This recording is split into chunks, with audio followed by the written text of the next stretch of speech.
both sides would stop all firing and military action on land and in the air and sea. Strikes across those 9 terror hubs left more than 100 terrorists killed, including high-value targets such as Yusuf Azhar, Abdul Malik Rauf, and Mudassir Ahmed. Justice has been served. Do not want to escalate. Our fight was with the terrorists and not with the Pakistani military establishment. And our actions have been focused, measured, and non-escalatory. However, any threat to the sovereignty, territorial integrity, and safety of our citizens will be met with decisive force. That the response will be fierce and punitive. Pakistan dare take any action, and Pakistan knows it, what we are going to do.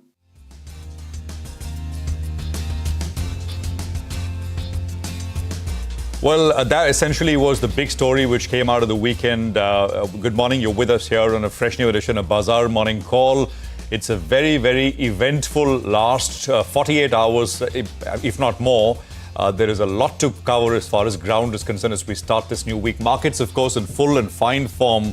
I think GIFT Nifty is indicating about a 400-500 point higher start. We are coming to you from the CNBC TV 18 Multi Rosewal studios. I'm Prashant with me, my colleagues Surabhi and Nigel. Guys, hi, good morning. Hi, good morning. I mean, an almost dizzying pace of developments, especially over the last 36 hours or so from the time that ceasefire was announced. And then, overnight it seemed we didn't know which way it was finally going. But I think after that briefing yesterday, and a very exhaustive, elaborate briefing, I think the facts have been put on the table. Well, that's right. And on this Budh Purnima, I wanted to respect our soldiers on the border and the way they fought for us. Two qualities that stand out for me, the fearlessness and the selflessness. Yes. Truly humbling. And I think no better day than Budh Purnima. Absolutely. Well, let's do one thing, guys. Let's go across to Parishit, who's in Delhi, and let's just sort of top up, because it is top of mind, absolutely. Before we get to the market, etc., the GIFT Nifty is indicating, I mean, it's self-evident, right? I mean, it's a relief sort of start that you have up on your screen as well for the market. So 500 points higher. But let me bring in Parishit with state of play as of now, because today the DGMOs, the Director General of Military Operations, India and Pakistan, will speak at 12 noon, as we were told yesterday. Parishit, good morning. Take it away. Well, this is going to be significant because this is the first time that they will formally speak on the understanding that has been reached on the 10th of May evening to stop firing and the military action. So far, Operation Sindoor has not been called off. India's military forces, our weapons, the Air Force, Navy, and the Army remain on high alert.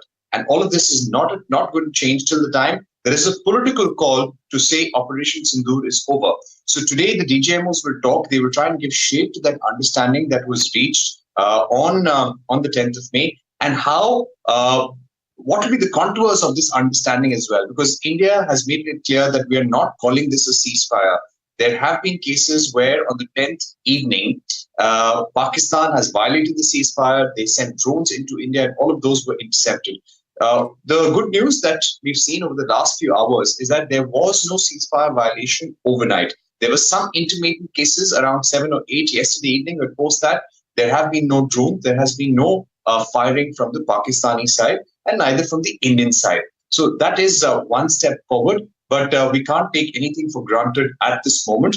We must also tell our viewers that the Indian Army has conveyed via hotline to Pakistan that any further misadventures or violations at the LOC or the international border, or a violation of the understanding, will be met with very forcefully. It will be punitive, it will be strong.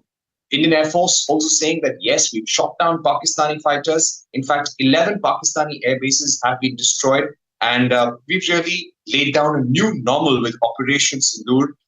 Things are not going to be business as usual. It's not going to be status quo as far as the Indus Waters Treaty is concerned. Irrespective of the understanding reached, we are not going to lift the suspension on the Indus Waters Treaty. In fact, we are going to take some very immediate steps in the next few weeks to maximize our rights under the treaty. Also, sources telling us that India used BrahMos missiles, some of the most potent missiles in our arsenal. We fired them from Sukhoi jets to target Air Force bases in Pakistan. Long-distance targets were hit by BrahMos missiles. In fact, sources telling us that terror camps like Bhavalpur, Murid K were really hit the hardest by the Indian forces. And when the Pakistani forces attacked 26 locations in India on the ninth night, then India really unleashed hell fury on all Pakistani air bases on 10th night, which was really something that rattled the Pakistanis to ask for DGMO level talks. We've rejected any sort of international mediation, and we will continue to maintain that this is something that has to be decided between military officials on both sides. Whatever understanding of ceasefire has to be reached, there cannot be any third party, be it the US or Saudi Arabia or anybody. We are happy to talk to anyone about the situation, but as far as the ground level ceasefire is concerned, it has to be discussed just between India and Pakistan. All right, Parikshit, thank you very much for that. You've had a busy last many days. Happy belated birthday to you from all of us here, Parikshit. Enjoy the peace for now, of course. And of course, we'll keep coming back to you for more updates, really, as things go on. So there is the India-Pakistan bid, but there are also two other important things. So I'm not going to go once again into the... So we've had basically 2 nights of calm after the ceasefire, or the pause, which was announced on Saturday. So Saturday night was relatively peaceful. Last night also has been largely relatively peaceful. And of course, as Parikshit just said, you basically have, that call which will happen today. Forces remain ready. But from a market perspective, this is, think about where situation was on Friday evening when we shut off. It was uncertain. It was looking escalatory. It was, of course, no one knew where it would go. At some level, at least we were saying on Friday morning that perhaps de-escalation is the way forward, just because, Pakistan just simply cannot afford a war. It's in no position whatsoever. It's happened. That's, of course, a good thing, but no one could have called. And that's the reason why markets are very, very light. That's, I think, an important thing. So that GIFT Nifty bump up that you're seeing is primarily because of the unanticipated de-escalation, ceasefire, whatever you want to call it, which has happened. Now, the second point, US-China trade talks. And that has also come through. So there is a White House, if you go to the White House website, whitehouse.gov, they essentially are calling it a deal. The title is this: US announces China trade deal in Geneva. Now, we don't have any details about the deal. The Treasury Secretary, Scott Bessent, has promised complete briefing on Monday, which is tonight, US time. Chinese side is saying that they've agreed to create a mechanism for further talks. And Bessent essentially said that substantial progress will be made at this weekend's trade talks. How much should you this is, of course, once again, de-escalation on the trade side. But remember, on Friday, Trump said that from 145, we perhaps can go down to 80% tariffs on China. 80% is, absolutely meaningless. It can be 145, 80 doesn't make any difference because there's not going to be any trade. So if it has to be real progress in terms of a deal, it has to come down to the 20-25% kind of a range in terms of tariffs that US imposes on China. But in any case, did you expect on Friday at 3:30 that with these first touch, both sides touching base, you will hear the White House announcing a deal? No. So this is positive. This is a way forward. And I think this is de-escalation as well. And then there is Russia and Ukraine. Here, there's not been any real big market implication. It's not that the market has been suppressed because of this. It's been going on since 2022. Trump is urging Ukrainian President Zelensky to meet with Russia on Thursday in Turkey. And Zelensky has posted a video saying that I'll be in Turkey on Thursday. I expect Putin to come as well. So, there is a fair bit which is going on. But I think the consequential ones, really the big consequential one, is, of course, what's happened as far as India and Pakistan is concerned. The other two, I think we just need to wait and watch out for. Let's bring in Philip Ivanov, founder, GRASP, which is Geopolitical Risks and Strategy Practice. We also have Andy Rothman, founder, Synology LLC. Gentlemen, good to have both of you here. Thank you very much for joining us. Philip, if I can start with you with regards to what you've seen over the weekend as far as India and Pakistan is concerned. You heard a reporter sort of give us an update in terms of what next from here. What is your sense, Philip, as a geopolitical analyst? Well, I think, as you said, it's very positive signs that both sides, India and Pakistan, are trying to de-escalate the tensions. But of course, I think it's a long way to go. But I think the news from India, Pakistan, on the Indian-Pakistan conflict are very, very positive. It's it's not so positive on other issues. I think Ukraine and Russia are very far from any agreement or even a ceasefire. And I think that we're going to discuss the US-China shortly as well.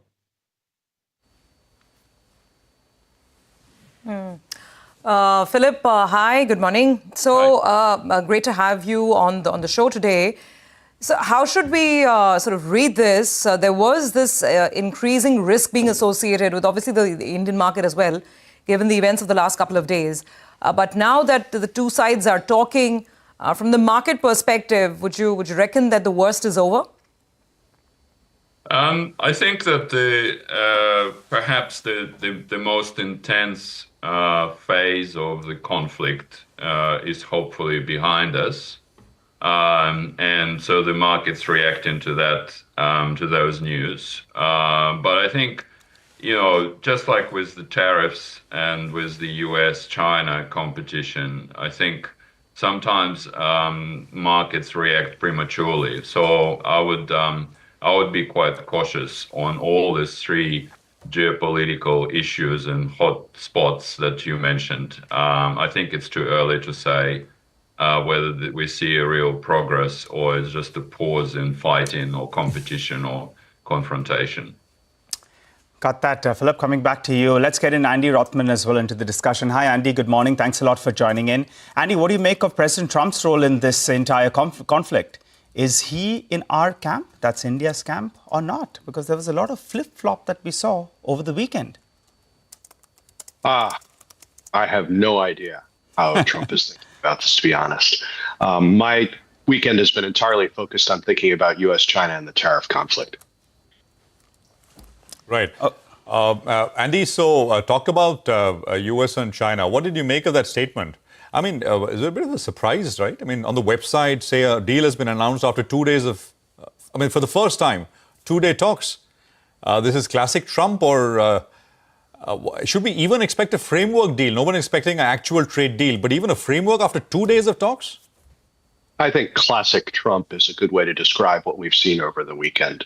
Go back a few days to last week when the US and the UK announced a grand trade deal with a lot of fanfare in the White House. But when the details were released, there was actually no deal there. There was just a framework for future negotiations.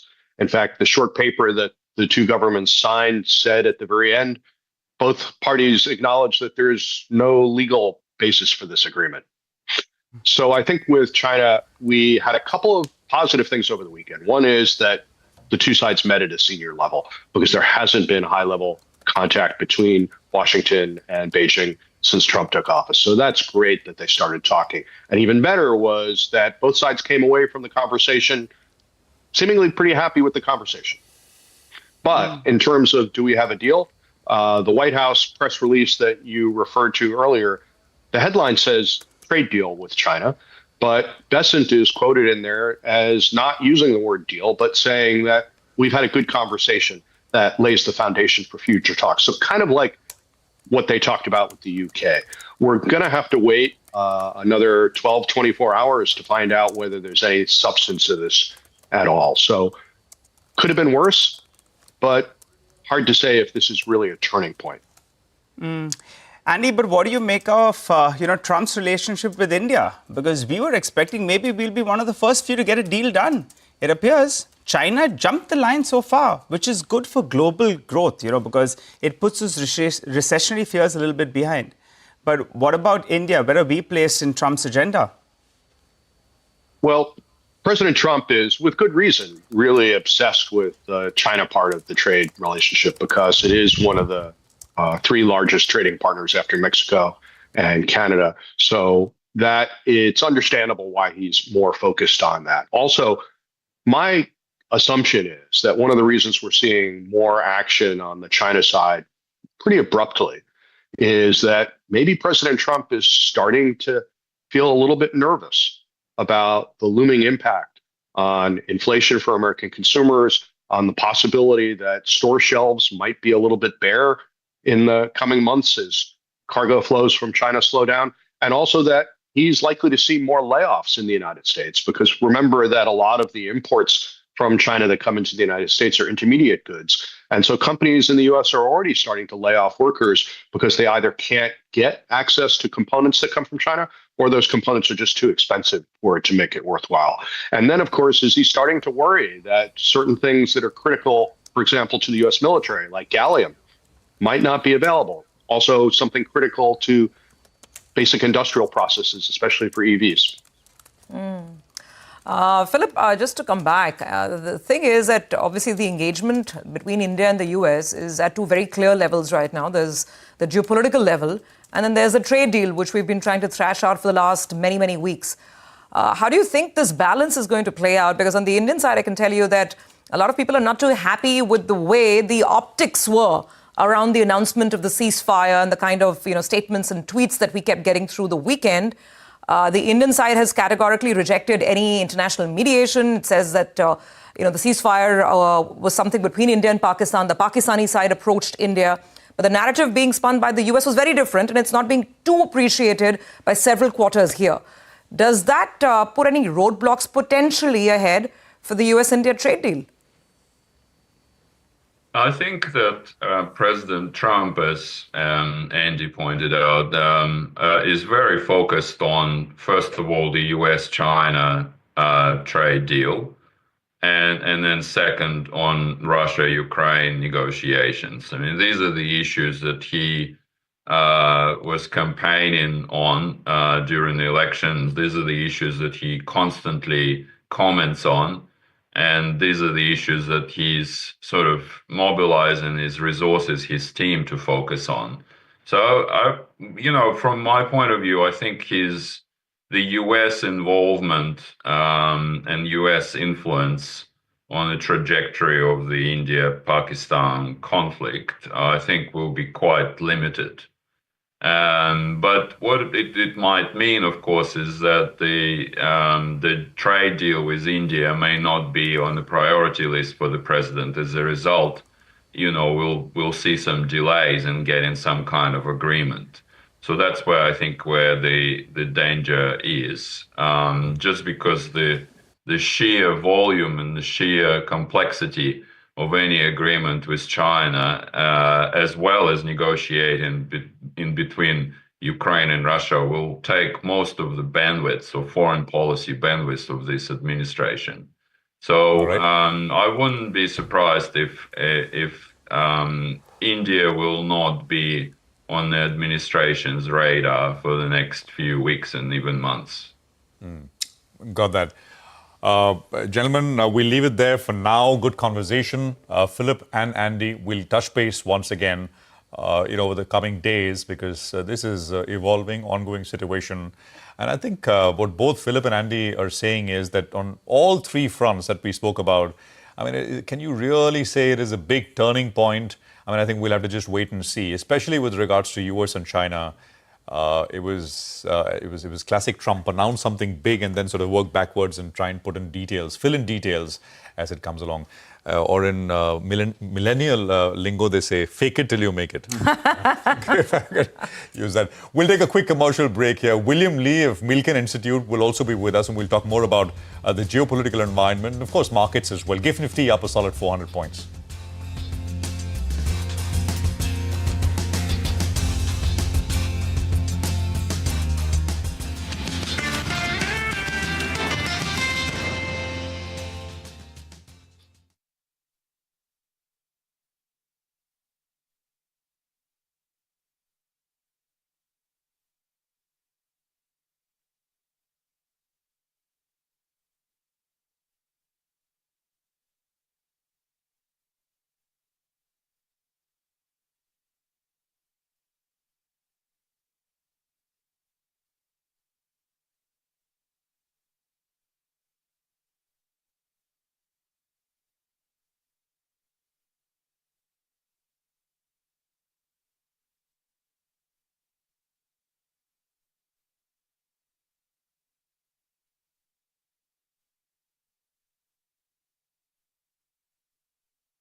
Welcome back. So we've got actually very positive cues coming out of Asia this morning, thanks to this trade deal that has now been arrived at between the US and China. No clear details, but we had obviously, and that's the indication across markets that's playing out at this point in time. It's a broad sea of green across Asia. The mainland Chinese market as well is up about 0.4 to about 0.5%. And US futures, they have jumped up in a significant way. The gain across US futures right now is 1% to as much as 2% on the NASDAQ futures. It's been looking very, very good.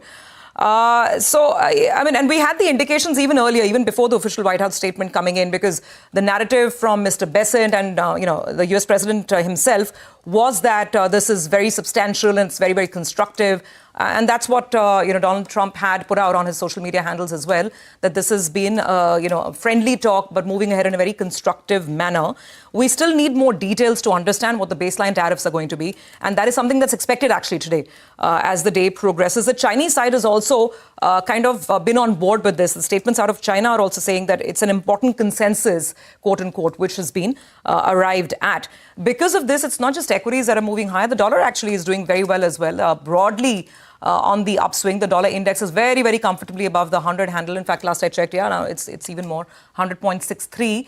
With the dollar strength, there's weakness, by the way, in some Asian currencies today. The yen is on the back foot. The yen actually is at the weakest levels in the last 3-4 weeks that we've seen, touching levels of about 146. So broadly, it's a dollar rise story, and overall equities have been gaining ground as well. But now this is just one trade deal. There's several other geopolitical issues that the market is going to navigate. One is this executive order that Trump has said that he's going to sign on medicines in the US, and he's saying that this is going to reduce the cost of medicines in the US by 30 to 80%.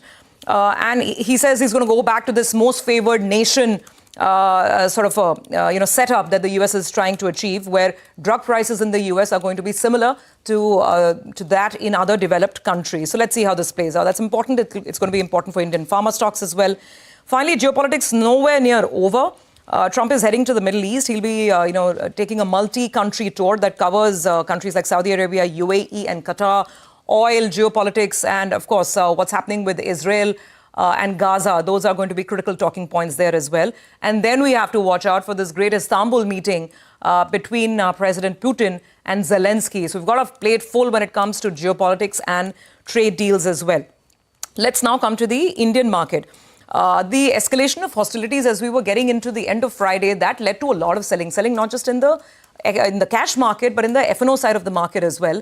In fact, it was the first time we had a very decided big sell number on Friday. So cash number for Friday was a net sale of almost 3,800 crores by the FPIs. Domestic institutions, they were on the buy side, which is why they were trying to offset that fall. Look at that. The buying on the domestic institutional side was as much as almost 7,300 crores on Friday.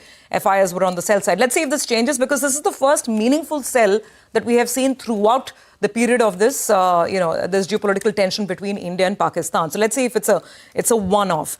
The fact that we've got the ceasefire and the cessation of hostilities, that is indicating that we'll have a very, very strong positive start. The GIFT Nifty and the implied open has been indicating anything between 400 to 500 points on the higher side. A couple of individual banks, a couple of individual stocks will be in focus as well as we get back to looking more at the micros here in India. Yes Bank, that deal was announced after market hours on Friday. Sumitomo is going to be picking up 20% stake. SBI is the largest seller. A couple of the other banks are also selling. And then we'll talk about results. These companies have actually missed the mark. ABB and Thermax, both below expectations. Today it's the turn of Tata Steel. So fag end of earnings season will also keep us busy. Nigel? Well, that's right. But I think we've got a lot of cues today, and we have William Lee, who joins us on the show, Chief Economist and Executive Director at Milken Institute, who joins us on the show. Hi, William. Good morning. Thanks a lot for joining in. Well, for us, the big cue that we're looking at is that there is peace for the time being at the border, which is good for economies, good for humanity, and good for peace as well. Tell us, how do you read this, and where would India feature in your scheme of things, when you're looking at global equity markets? Where does India come in? Well, from this side of the ocean, I have to say I am breathing a huge sigh of relief when I see two nuclear powers on the brink of smashing themselves to death, suddenly calling it off, and some sanity coming back into the picture is a great news. Because the one thing I don't want to see, and no one wants to see, is the India-Pakistan conflict be another test case like Spain was in the 1930s, experiments for different weapon systems and the proxies for the large superpowers like China, Russia, and the United States, and Western Europe. And the fact that the huge amount of violence has suddenly come to a stop, I think, is a great sign that sanity is coming back into the market, and a huge sigh of relief. So of all the geopolitical tensions I can think of, this one, because we have two huge nuclear powers involved, is to me one of the most dangerous. Absolutely. William, there's, of course, the hot war here, and there is cessation of the hot war for now, although absolutely clear signal from India that any further terrorist attack will be treated as an act of war. So that's a changed doctrine, which I think India has put out very, very clearly. The other one is not a hot war, but not a cold war either, the trade war, US-China, William. I was saying this earlier with our earlier guests that it's classic Trump, announce a deal after 2 days of initial talks. I mean, to call it a deal, you got to. It's I don't know what to make of it, but your thoughts, Sir William. Well, I agree with you that this over-exaggerating results is something that I would caution everyone from doing, and markets are typically overreacting to everything. I think what we have, as we had with the UK, is a framework for talks and an example of what President Trump means by be a partner with the US and not a competitor. If you're a partner with the US, you benefit from a lot of things, lower tariffs, and benefit from if you invest in the United States and produce here, you get a huge number of exemptions. I think President Trump made it very clear that the US and UK, with the UK being one of the largest net investors in the United States, they are one example of where the partnership has benefited both sides. We have tariff-exempt trade for jet engines and Boeing aircraft going both ways. And I think that is an example of a template where a friendship can lead to benefits for all. Whereas China, we have actually good news, not just from President Trump, but from the Chinese as well. And we have both sides saying we've got good news to announce on Monday. I think there are some high expectations that not only is there a good framework, but a reliable framework might be put in place. We already had deals in the first Trump administration with China. We saw many of the aspects of that deal fall apart and the framework not hold. I'm hoping that this time, because both sides are so optimistic about what they are about to announce on Monday, we're going to have a strong framework where China will no longer be as much of a competitor and will actually start to invest in the United States, perhaps. And what they will choose to import into the United States will be more limited. And let's not forget that China, 3% of China's GDP comes into the United States. Because we've shut down all those imports, that's going from a 5% growth to a 2% growth, right? Or 4% growth to a 1% growth. So China really will hurt if they were to lose access to the US market completely. And I think President Trump realizes that and says, look, if you really just want to be a competitor with us and start importing your production from outside the United States into the United States, you're going to have to pay for the privilege of selling here. All right. William, we had discussed this the last time as well, that China is the big elephant in the room, and that needs to be addressed. It appears that's happening. From an India market perspective, we'll be keeping an eye out on developments on that front.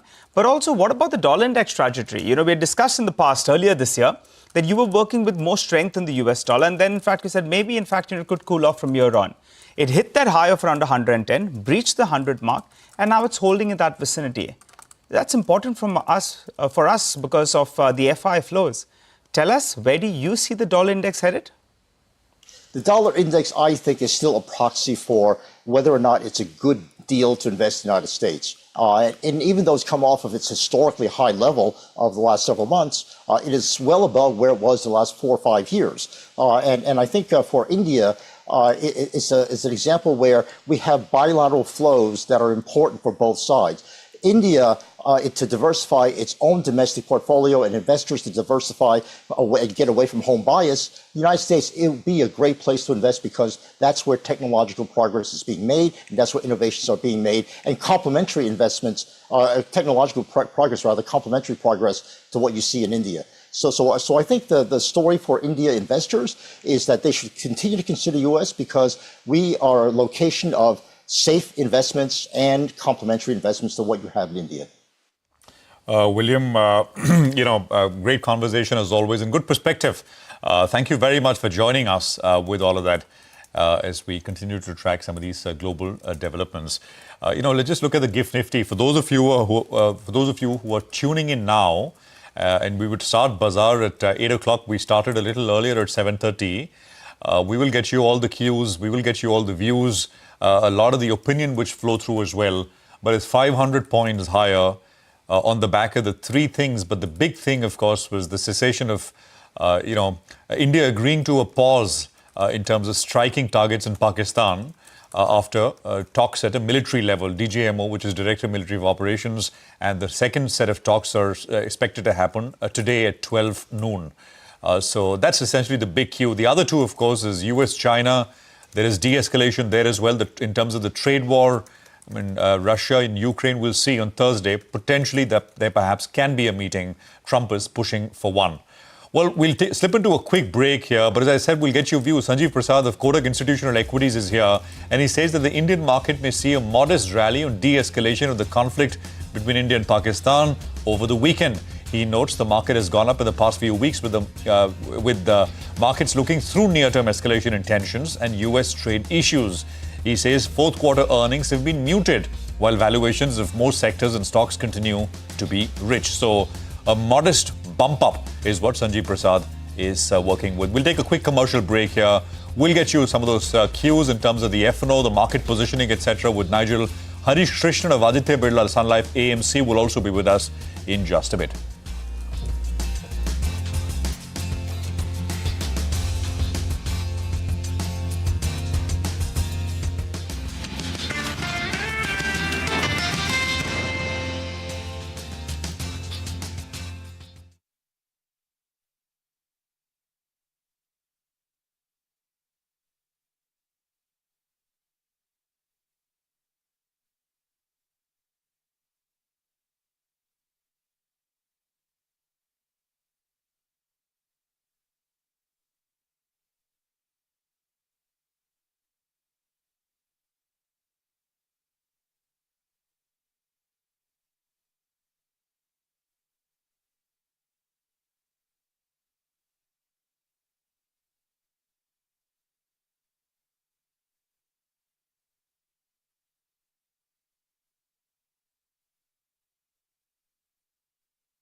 Welcome back. So we're gearing up for a positive start because we have obviously the good news here at home in the sense that it's at least a stoppage of hostilities between India and Pakistan. That's the biggest view of them all.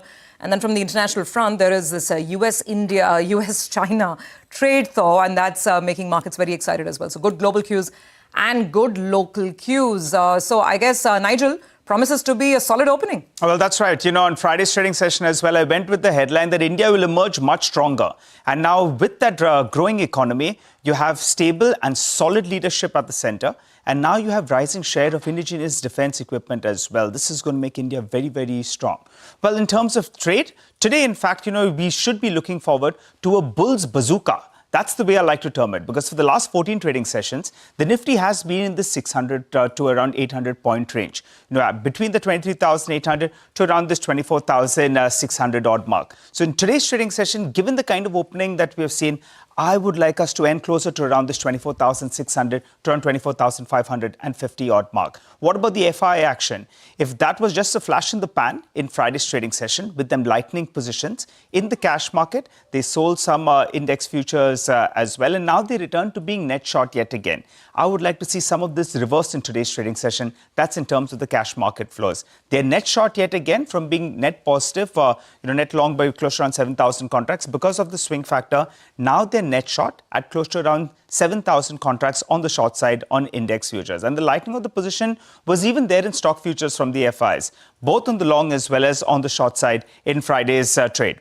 Moving to, how are they positioned as of now? The client positioning should come up for you on the screen. And in that decline that we saw in Friday's trading session, the clients who have been getting it right, they went ahead and they've covered some short positions. So they're still net short with 20,000 contracts, but they covered close to around 14,000 contracts. That was the swing factor that we saw.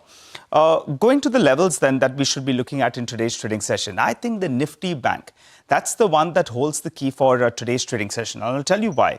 Because in Friday's trading session, it ended very close to around that 20 DMA.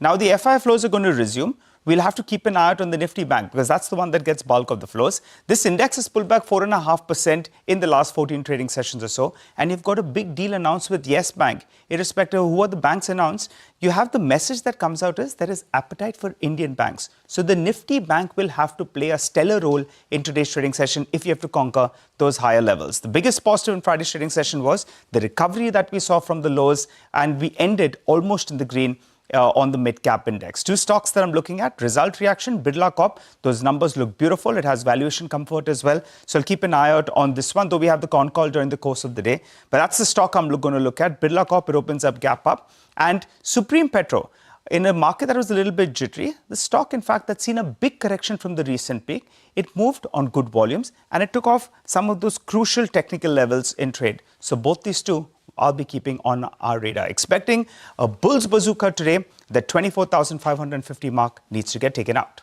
All right, Nigel, thanks very much for that. Guys, I was wondering, so very, very simplistically, if you had to just think about what will do well today, you put out two names. I'm thinking hotels. Yes. Things like Indian hotels, very simplistically. I think Indian hotels was one of the top volume-led losers on Friday as well. Yeah, despite numbers that look pretty okay. I mean, maybe it was just market sentiment, maybe just it was correction or cool off. Yeah, and the other is airlines, Indigo. Yeah. Indigo, I think, has also come off a little bit. I mean, just because of de-escalation and, India, Pakistan, etc. Let's actually put some of this to Harish Krishnan. He's co-CIO, head equity at Aditya Birla Sun Life AMC. Harish, good to have you with us here. Thanks for your time. So much to talk about, but let's start with what is most pressing and urgent, which is de-escalation, both with regards to India, Pakistan, and at least India's agreed to pause strikes for now. The second, of course, is a little de-escalation with US, China as well. Although the way it's been framed by the White House, perhaps looks like a lot of bluster for now. May take time. What's your sense, Harish, for markets from here? 24,000 around is where we are now on the Nifty. Good morning, Prashant. So from armed forces and the military escalations that we had seen and a de-escalation, I think pretty much this is playing per script of the market. So even if one were to look at how the Indian markets reacted during all these skirmishes, it was a very measured kind of a correction, nothing in a very panic kind of a zone. And therefore, we do welcome the pausing of these kind of hostilities. Businesses like certainty, And therefore, any development to kind of get in these kind of de-escalatory noises is very much welcome. Of course, the key aspect is that hopefully this deters any further strikes in time that various terrorist groups kind of do in India. But I think the bigger cue that came through was the potential trade deal with China. And to be quite honest, this has taken me by surprise. Primarily because I thought that this would be possibly one of the last deals that the US and China is going to agree to. While details are still very sketchy, for all you know, this could just be a resumption of talks or some of the fringe areas of concern like fentanyl sales, etc. That could kind of get wrapped up. But we really need to see how this is going to go through. All in all, I think like we discussed, markets don't react to the newspaper headlines for the day. They tend to move towards what the likely newspaper headlines are going to be about anytime between 6 to 9 months from now. And this was our view even, when markets corrected and all of these developments were kind of impacting markets in Jan, Feb and March of this year. I would like to think that, we really need to see a lot more details now after a good 10, 11, 15% rally from the lows. We need to see a lot more contours for, taking a very informed view in terms of how it's likely to move going ahead. Mm-hmm. Harish, yes, indeed, you were sounding more optimistic even when we had all the negative news headlines coming through. So kudos to you for, keeping the balance there. Now from here on, and obviously we have to, all hypothesis is based on certain assumptions. And now if the assumption is that we've seen the worst of the geopolitical issues here, the India-Pak issues, and then we go back to basics, whether it's earnings, whether it's the trade deal, etc., then now just about 5% away from the all-time peak, does the market have enough juice to move to the next leg of the rally, or would you expect a consolidation? I would expect a reasonable amount of consolidation given the strong up move. That would be my base case. Having said that, I think that the leaders of the next big wave are starting to come through, and they are unlikely to be what led the rally in the last 3-5 years. So we have a very strong view that there is going to be a dramatic sector rotation going ahead, and therefore we need to be a bit mindful as to which are the kind of sectors and positioning that we want to get into incrementally. So that's point number one. Secondly, we do have a view that given what's happening, especially with the dollar index, and that's something that we would really want to keep a close tab on as to where it settles down in under 3 to 4 months. I think we're going to see some dramatic flows coming in from foreigners. The last 10 years, foreign portfolio investors have kind of been, a muted spectator as far as Indian capital markets are concerned. A lot of selling they've done, a lot of private equity has come through, and then they've come in as form of exits. I would think that, this global backdrop that we are getting towards, where there is going to be a reasonable geopolitical realignment, I think augurs very well for India. And I wouldn't be very surprised that over the course of the next 3-4 years, we're going to see a very different zone of foreign portfolio investment participation in Indian capital markets, both in the direct equities as well as in private equity, as well as even MNCs wanting to reinvest back their earnings in a material way as far as India is concerned. So I think that would be a key trend that we would be monitoring. Again, it all boils down to the trade deal construct that comes through, as well as where the dollar kind of settles at over the course of the next 3 to 6 months. Hi Harish, good morning. Good to see you, Ben. I recall you making this comment that maybe by Diwali we'll be singing another tune altogether. You want to put a level to the Nifty? We're holding at around 24,000 odd. Give and take all the cues, what do you think? Should we be, maybe a 4-5% higher from here? Would that be a fair assumption, or even higher than that? And give us your top bet that you have in terms of a sector. What would the sector be that you're most bullish on, given the flows picture, given the valuations, and given the industry tailwinds? Go ahead. Sure. So I don't think, we are any good at predicting near-term, levels and trends. But what I did say that, we do think that on a fundamental basis, earnings are going to sing a very different tune as we start ending FY26 and get into FY27. Again, the context of what I said, we were saying that, if earnings are currently growing at 5-6%, we do think that, it has the potential to go to anywhere between 12 to 13% over the course of the next 12 to 18 months. And this rate of change is what I think will get the markets excited, because markets don't work on absolutes, they work on the rate of change. So that was the point with respect to a different tune.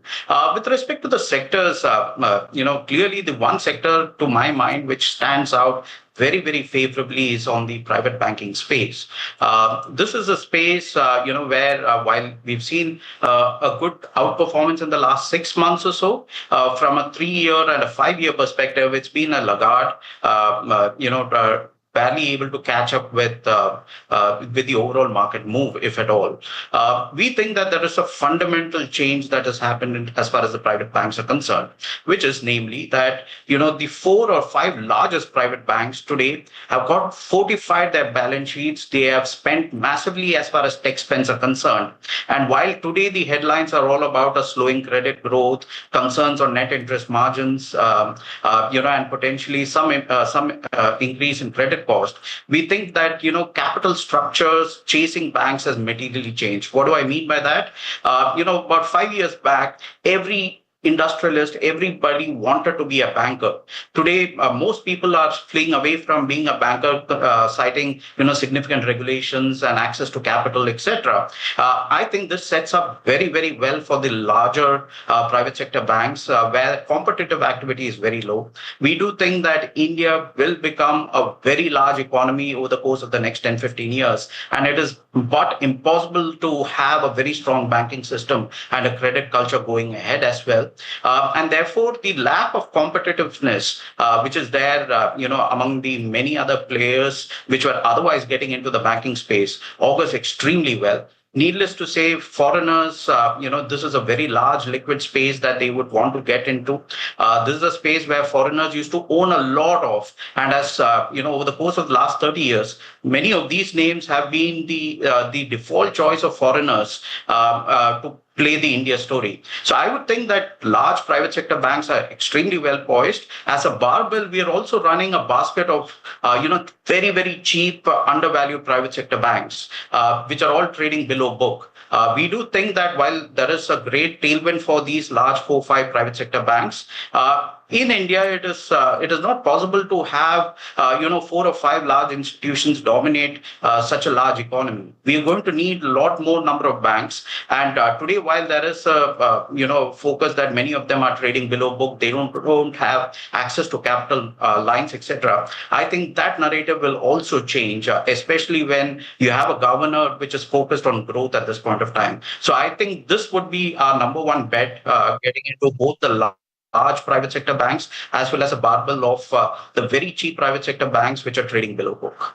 All right, Harish, you've been very, very bullish and optimistic on the prospects. As you said, earnings could probably catch up, which will be the trigger. And in terms of the biggest sector that you're positive on, it'll have to be the private sector banks. Appreciate you joining in, Harish. Wishing you a good day ahead and looking forward to having a chat with you in the days to come. For the time being, we slip into that short break. Come back. We'll focus on a lot of stock specific action that we're looking at in our special Top 10 segment. For the time being, I give you a sneak peek. We're looking at Yes Bank, SBI, Dr. Reddy's, Naveen Florin.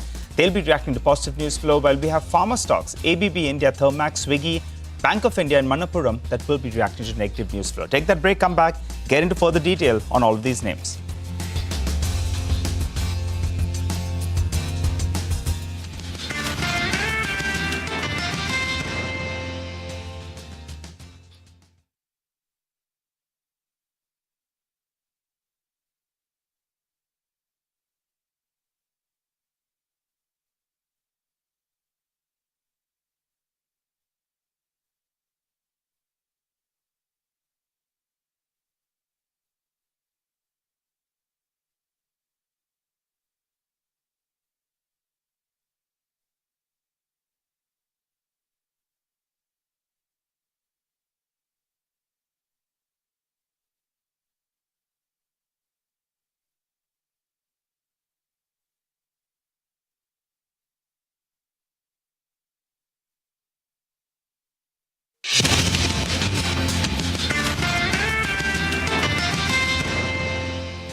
Welcome back. The cues are positive and we're all gearing up for what should be a gap-up opening. There you go, 491 points up on the implied open on the Nifty right now. What about individual stocks? Lots of action to track as well. Our team is standing by with the CNBC TV 18 list of top stocks to watch. Let's start first with what this Trump order on pharma in the US and lowering US pharma costs, what that perhaps could mean for Indian pharma companies. Ekta, morning. Hi, thanks for that. Well, yes, Trump has posted this on Truth Social where he said that they plan to sign an executive order Monday morning. And it says that prescription and pharmaceutical drug prices will be reduced and will be reduced almost immediately by 30 to 80%. They will institute what is a most favored nations policy, and US will basically pay the same prices as the nation that pays the lowest price anywhere in the world. Now, the impact, according to the people that I've spoken to, is that it's likely to be aimed at innovative as well as branded drugs, because generic drugs already cost extreme, the prices are at least 80 to 90% lower than the patented drugs. But what we could see is that a fallout on of the policy on generic drugs, because if you bring down innovative drugs, then generic drug prices will also automatically reduce. Experts say one needs to see how the policy is structured overall. And the industry on a whole is also watching out for the likely tariffs being imposed on pharmaceutical imports. So probably today, this evening, Indian Standard Time, around 6:30 p.m., as well as the next couple of days will probably become more crucial for generic companies in India. Okay, all right, absolutely. And I think so much news flow around pharma, and Ekta has been, of course, on top of it. We'll continue to put the spotlight in this one with guests as well. But let's talk about Yes Bank. The announcement came at about 3:20 on Friday afternoon. Yes Bank, SBI in focus, primarily these two. Ritu is here with details. Ritu. Well, yes, Japan's SMBC or Sumitomo Mitsui Banking Corporation, they're set to acquire a 20% stake in Yes Bank for a sum total of 13,393 crores, valuing the bank at a little over $8 billion in what will be the largest cross-border investment in the banking sector in India. Now, SMBC is going to buy a little over 13% stake from SBI at 21.50 rupees per share and about 6.81% from 7 other banks, which includes Axis, Bandhan, Federal, HDFC, ICICI, IDFC First, Kotak Mahindra Bank. Now, after the deal is done, SBI stake is going to drop to about 10.8%, and the 7 other banks will collectively hold 2.93% in the bank, with SMBC emerging as the largest shareholder with 2 board seats on the bank. Now, SBI stands to make an absolute gain of about 4760 crore rupees, which is 7.5% of its FY26 expected profits and a 13 basis point boost in its Tier 1 capital. Apart from SBI, of course, you have IDFC First Bank, Bandhan Bank, Federal Bank that stand to make the most in terms of gains as a percentage of their FY26 expected profit. And in terms of capital boost, Federal Bank, Axis Bank and Kotak stand to gain the most. Okay, all right. Thanks a lot for that, Ritu. Well, let's hop across back to Ekta. She's here to tell us about Dr. Reddy's numbers. Ekta? Well, thanks for that. Dr. Reddy's, the numbers look good. The revenue was higher than estimates. The margins also were higher than estimates and the profit as well. Ex-NRT, which is basically the nicotine business acquisition, the growth was 12%. It contributed, NRT was around 600 crores in terms of the quarterly contribution. North America growth led the growth this time, according to them, which was led by new product launches, and the company said it offsetted price erosion. What stood out to me was the guidance. FY26 guidance, double-digit top-line growth, flat margins. They're confident of 25% margins post the Revlimid generic competition increasing. The large Revlimid generic sales are expected to wind down a few months before Jan 31st, 2026. So that's important to note. And Dr. Reddy's has said that they will be one of the first and largest players in semaglutide when the market opens in 2026. Canada, India, Brazil would be the largest markets for Dr. Reddy's, and they expect regulatory approvals in time for the first wave launch. So the commentary from the management seemed to be more positive, and hence I expect the stock to probably be in the green today. All right, and you'll hear from the management at 9 o'clock this morning. Ekta, thank you very much for that. The Dr. Reddy's management will be with us to talk about the quarter, of course, but more importantly, the outlook with all the US news flow around onshoring, pharma manufacturing, etc. is concerned. Well, let's talk about more stocks. ABB India and Thermax from the industrial space in focus. Vamakshi has got details here. Vamakshi, morning. Good morning, Prashant. Let me first start off with ABB. A weak set of numbers coming in this time around from the company. The revenue saw an uptick of almost 3%. The growth has moderated out here. In fact, it is the weakest that we've seen in the last few quarters. When you look at the gross margins, they've managed to expand by 189 basis points, given that there was only a 1% uptick as far as cost of goods sold is concerned. The EBITDA margin on the flip side saw an uptick of only 8 basis points, and that is because subcontracting charges, employee expenses as well as other expenses were much higher. When we look at the net profit, that is seeing a decent uptick of almost 3%. So overall, when you look at the numbers, it's a moderating growth rate coming in for the company. But on the flip side, when we look at the ordering activity, that has come in stronger than expected, both for order inflows as well as the order book. In fact, as far as order inflows are concerned, for the first quarter, it has been the highest that we've seen in the last 5 years. Order inflow picked up by almost 4%. The order book was up 11% year on year. The con call is scheduled at 10 a.m. today for ABB, but in the press release, the management had a cautious stance. When you look at the growth in India, they are expecting it to readjust to global trends like tariff, non-tariff barriers, geopolitical tensions, as well as volatility in the international commodity prices. So therefore, going with the red for ABB India, but also going with the red for Thermax. It's a miss across the board. When you look at the revenues, that saw an uptick of almost 12%. The EBITDA margin have contracted by almost 17 basis points. In fact, the margin impact is coming in from higher tech intervention costs of 66 crores in bio-CNG products under the industrial infra segment. The order inflow too was rather weak. The order book also saw an uptick of only 6%. So weak set of numbers for Thermax as well. Okay, all right, got that, Vamakshi. So we'll keep it on our radar. Let's see how the stock reacts. Talk about Swiggy now. Manglam's joining in, and Manglam, those losses in quick commerce still biting the company, should I say? In fact, they've begun to bite the company. That's the QCom thing, right? Over the last couple of quarters, we've seen everyone amp up their investments in quick commerce, and as a result of which, there's been a big gash on both EBITDA and profitability for a lot of the companies. Though there are a few good parts and there are a lot not so good parts. The good part is that their food delivery gross order value is grown faster than Eternal, which implies that they've gained market share, and that too while gaining margins. So their food delivery margin is at 2.9% versus 0.5%. Of course, it comes at a very favorable base, and the company has a medium-term target of 5%. So that part is pretty much on track. However, what's not good is that the EBITDA loss has nearly doubled from 500 crores to about 961 crores. And as a result of which, their net loss also has doubled from 555 crores to 1,081 crores itself.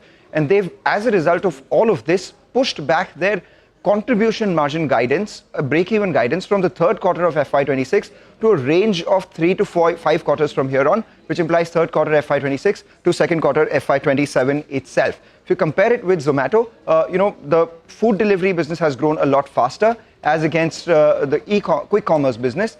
And that's something that we'll watch out for because they've increased their investments in the quick commerce space. Okay, all right. Got that, Manglam. In fact, the management of Swiggy will be with us shortly, and they will be detailing their Q4 performance in the outlook. Back to Vamakshi then. Vamakshi, Bank of India, Manappuram Finance, how did these financial numbers look? Well, not a great set coming in from both of these counters. Bank of India, let me first start off with that. Interest income was, largely flat at 18,323 crores. The NIMs have contracted by around 20 basis points to 2.61%. Resultantly, the NII is rather flat. 6,063 crores is where the NII is at. But, the total operating expenses picked up by almost 12% sequentially, largely driven by higher staff costs. Therefore, we're seeing some bit of an downtick that is coming in as far as the operating profitability is concerned. But the non-interest income that came in at 3,428 crores was up nearly 96% quarter on quarter and 96% year on year as well. Given that, net profit saw an uptick of almost 4% sequentially, coming in at 2,626 crores. Now, as far as asset quality is concerned, GNPA has improved to 3.27%. NNPA too has improved marginally to 0.82%, but the credit costs this time have come in at 84 basis points. Largely, there were slippages in, agri as well as MSME. So therefore, going with the red for Bank of India. But on the flip side, when we look at Manappuram, going with the red for this counter, but the commentary that is coming from the management is rather positive. As far as consolidated numbers are concerned, NII was down nearly 9% sequentially. The other expenses picked up by almost 11% on the back of higher employee expenses. Apart from that, when we look at the impairment, that number has seen an uptick of almost 66% quarter on quarter.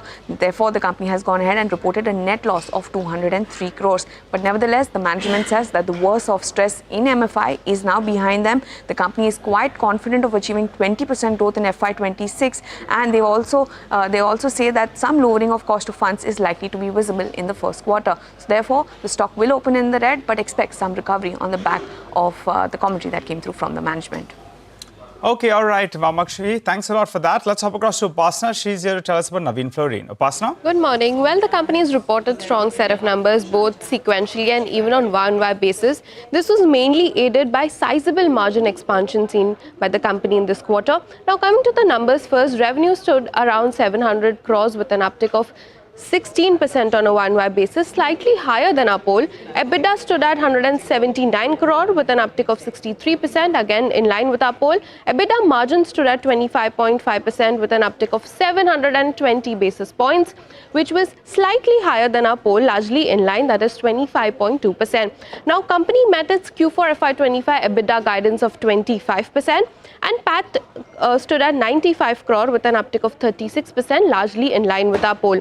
Now, company has approved the proposal of fundraising of 750 crore, and in its con call, company has guided that it is seeing FY26 margins in the range of 23 to 26% with a positive growth outlook across the business. So overall, good set of numbers from Navin Fluorine, and I expect the stock to open in green today. Okay, all right, got it, Upasana. Thank you very much for that. Now, as promised, let's get to that conversation now with the Swiggy management. Swiggy, of course, reported a mixed set of earnings for the fourth quarter.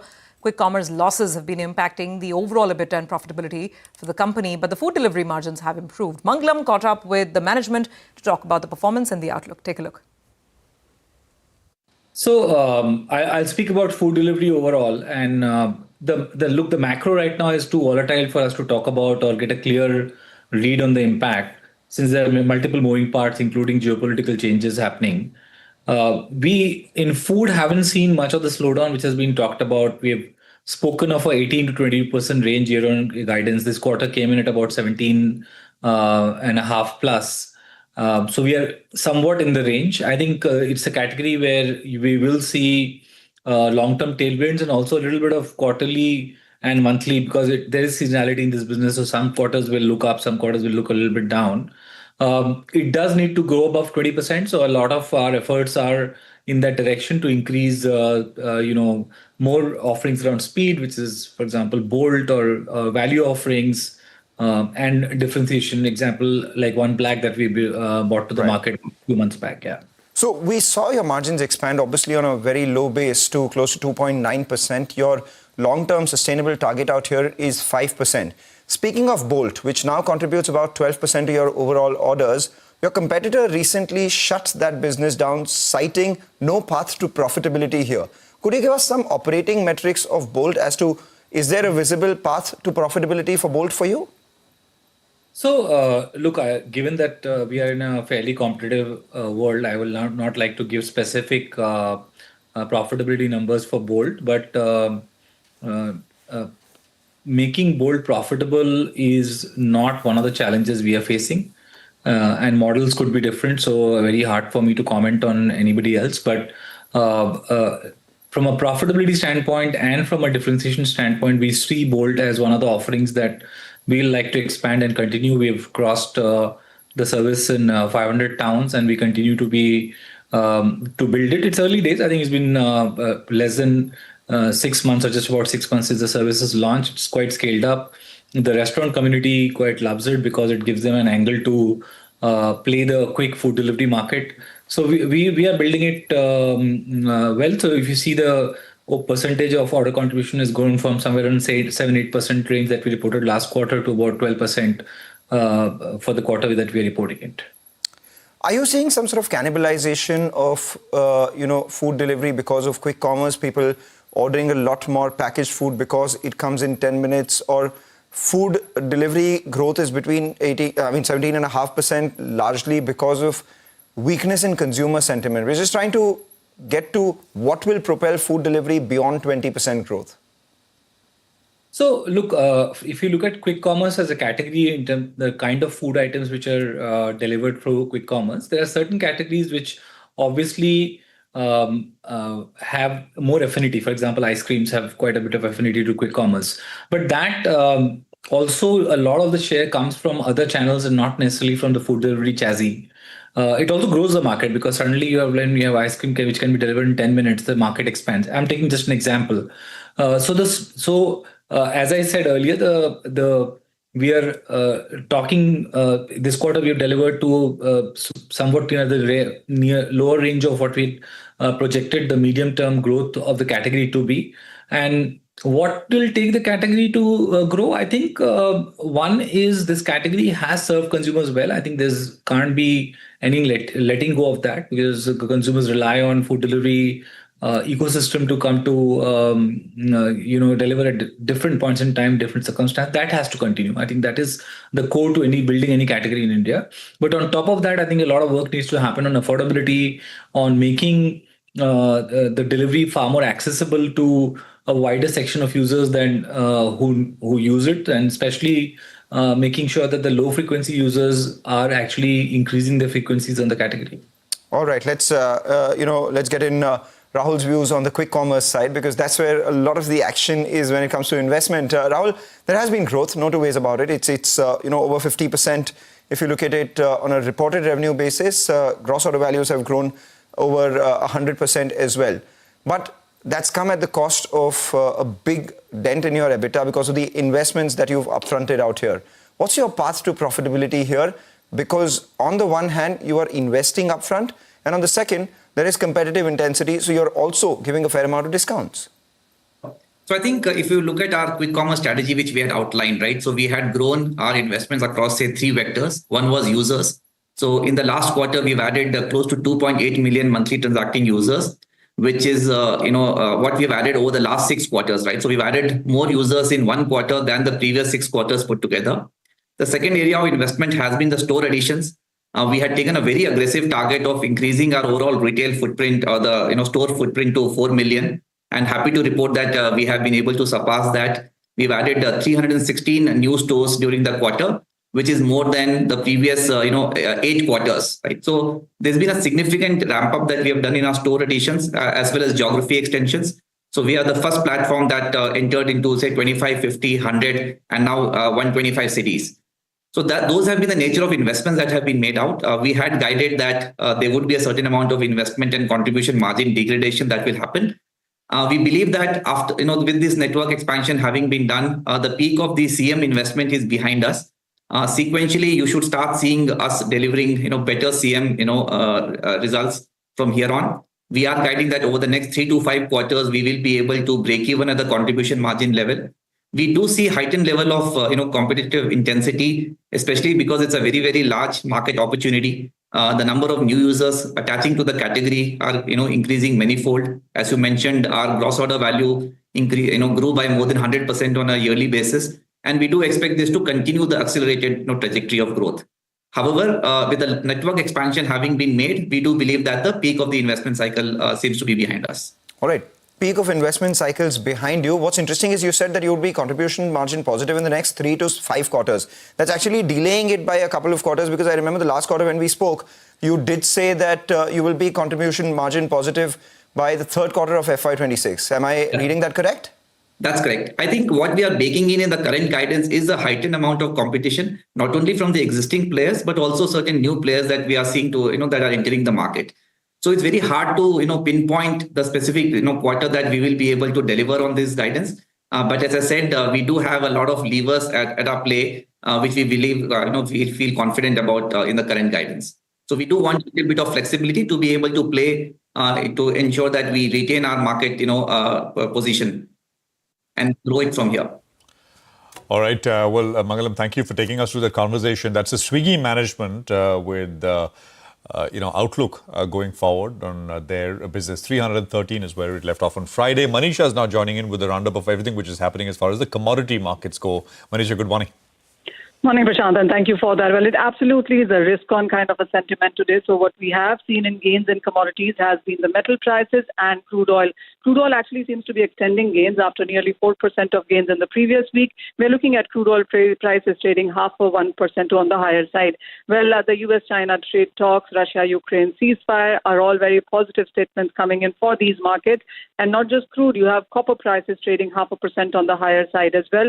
For copper, it also has to do with various banks and brokerages talking about higher estimates going forward, because the demand can go higher once US and China do sit across, and we do see those trade agreements happening in. So there is this positive sentiment coming in. The only loser in the street right now clearly has been the precious metals. Gold prices have seen a further decline. We saw prices decline in the previous week as well. Dollar index trading at 100.50 also seems to be weighing onto the markets. So absolutely risk on. The only thing that is on the weakness or in the negative is the gold prices currently trading at a 1 week low. All right, thanks a lot for that, Manisha. Well, we'll slip into a short break. You come back, we'll get our technical experts with us. We'll also get Prakash Devan, who'll be joining in for some fundamental stock talk.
Okay, welcome back. You got the GIFT Nifty, which will come up on your screen. 482 points is what you have. Prakash Devan is with us with, his thoughts and his perspective on things as we start this new week. Lots to digest, but, de-escalation is the name of the game as we start this Monday morning. Prakash, what's your sense? It's a very light market positioning-wise, and today I think we should expect some covering. But where will most bulk of it show up, in your opinion? Good morning. Good morning, Prashant. So essentially, just to follow up on what Nigel termed it as the bull's bazooka, needs also to see some sort of follow-up. There could be a section of the market that might be waiting for this opportunity to even further lighten positions and get off some of the trades that have gone wrong. But essentially what it also tells you is that we are getting into, earlier it was just the escalation on the border, which was one of the causes for uncertainty and volatility. Now you probably have a couple of more things added to it. The ceasefire on the US-China tariff war, the ceasefire potentially on Ukraine-Russia. There will be lots that the news flow will just get more intense. Prakash, if I can come in, are you saying it's bull's bazooka is sort of getting on more longs? Because you're not long enough. It's a bit of a FOMO type of this thing. But yes. What you are also at the margin saying is that you expect people to get out of positions. I mean, book profits with this bounce. That's what you're saying? Yes, which one is it? Yeah, that's exactly the point, Prashant. Because remember, the track record that we have on the operations on the border do not really enthuse a lot of confidence. Things could, start getting a bit ugly again. And these are very, very fickle kind of, situations. They change very quickly. And, the US tariff thing on the pharma side is something which is going to be an extremely difficult factor to price in. you really don't know how badly it's going to be hit. What's the kind of come down from wherever it starts. So, and we have a lot of exports, pharma exports. I mean, if you look at some of our largest pharma businesses, they have 30, 40%, 50% exports to the US. So that's going to drag the market down for sure. What's going to be important is today's market is going to weigh heavily on the fact that banking is going to make a significant comeback. You'll have a lot of capital getting freed for the likes of SBI and all, which could have been more timely because you're just getting into a credit up cycle, and that will always help. But what I'm saying is that the broader market might not see that kind of participation just yet. You'll probably have to see this piece get a bit more well established and digested. And if that were to happen, then things could probably look up with a lag. But today's market will probably, end up being a little bit of a sell on rise market for quite some players. Some segments of the market at least. The FI inflow, if you saw, it kind of turned the tide after 16 sessions, but there are lots of shorts which will get covered. So technically, the market gets its upside from there. Is what the GIFT Nifty is also reflecting. But fundamental buying is again going to be based on news flow related to earnings and results and tariffs and all. So we'll have to see that. I wouldn't jump the gun yet. Sorry for using something which is related to the hostilities, but that's where things are. Let's wait for things to settle down a bit, and then probably start looking at individual stocks. All right, Prakash, taking that point on board, and from the defense names, you gave us a few of them in Friday's trading session. One such stock was DCX Systems. We got that on board. But Prakash, if you have to see that bazooka from the bulls today, the point that I made was the Nifty Bank needs to be the one that does bulk of the lifting. So let's see whether or not that happens. That said, let's focus on a couple of other names then. How do you approach a stock like Yes Bank today? You have that big deal that was in the offing. The street sniffed it though. If you look at the delivery volumes the last couple of trading sessions, you look at the way the stock behaved in the last 2 hours of trade as well in Friday's trading session, the street was sniffing something. What do you do with the stock from here on? You're absolutely right, Nigel. We spoke about this briefly, and I said there are lots of occasions in the past as well where things started looking very close to fruition and things didn't happen. Finally, it's happening. But am I okay to miss the up move? The answer is yes, because Yes Bank, the texture of ownership amongst retail is so different. These exits are all very custom made, very structured. People will, the larger banks will get their money from Sumitomo. But what's going to happen is that every rise, you'll probably also have a lot of people who've been waiting to kind of book profits and exit. So the stock might not be able to kind of rally hard and stay there. That's again the whole point. But what it does is the capital that comes to the other banks, the sellers, is just very, very, very positive. And that means that you would probably look at, and some of the numbers tell you, look at Canara Bank over the last week, you have Bank of India, decent set of numbers, though, it might open in the red, but the obvious thing is that banking is where the money is going to start coming in if things start normalizing. That's the first port of call before, other industrials and consumption and cement and all of that happens. So I think we could focus on banking for this week, and the Bank Nifty might probably outsmart the Nifty to quite some extent. Prakash, hi, morning. Let's talk about food or food delivery. I'm talking about Swiggy. So this is something that was always feared, right? And that's why these stocks started falling as well last 1 or 2 quarters ago, when it became clear that they're investing far more in quick commerce. These dark stores will roll out and they'll have to bear the losses. That's exactly what's playing out on Swiggy. Do you think some of this can be digested by the market because it's not new, or is it a fresh negative? I mean, they, for instance, their break-even timelines are lengthening now because of it. Your thoughts? No, good morning. So it's a difficult business to make profitable. The path to profitability is still some time away, and we've seen that. We've seen how Zomato or Eternal kind of had to change tracks just to kind of make sure that the core food business is what they build on, and that's exactly what's showing even in the case of Swiggy. So Swiggy on a standalone food business might continue to do well because that's a more mature channel. But if you look at Instamart, it still has lots of these ifs and buts and lots of holes in terms of geographical presence, in terms of the back-end infrastructure. But from all that perspective, you see whoever blinks, the other person starts kind of filling that space. for the simple reason that everybody feels that they have a right to win. So Zepto did that to Swiggy, Swiggy did that to Zomato, and this will continue. In the process, they'll keep burning a lot of cash, and today cash is not so easily coming. So, which means that they will have stressed out balance sheets, and the market doesn't really want to or need to look at these kind of things. So, even if you get an upside, how much of that upside could it be? It can't be so dramatic that you could risk your money into some of these Swiggies of the world today. So, at this 300 whereabout levels, I don't think it still offers any kind of a risk reward which is very compelling. I would still, if I had to allocate money to that space, it would have to be the most mature business, and that's it. So very, very clearly, not some great numbers, but at least, one heartening thing in that interview with Mangalam that management spoke, and I just heard, was that at least the investment cycle is kind of peaking out, which means that there's less bad news going forward, but there's still not great good news yet in the making. Okay, so cautious stance on Swiggy. Prakash Teon will have more questions for you in just a bit. We do have to take a very quick break. Come back on the other side. We'll, of course, discuss the markets, technicals as well, some trading ideas. And, of course, we'll have the pre-open rates coming in as well.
Welcome back. About 6 minutes to go before we get the pre-open rates, and the implied open has been telling us that it's going to be, in all likelihood, super start. 470 points higher right now is how we are poised. Sudarshan Sakhani and Sudeep Shah are with us for some technical ideas.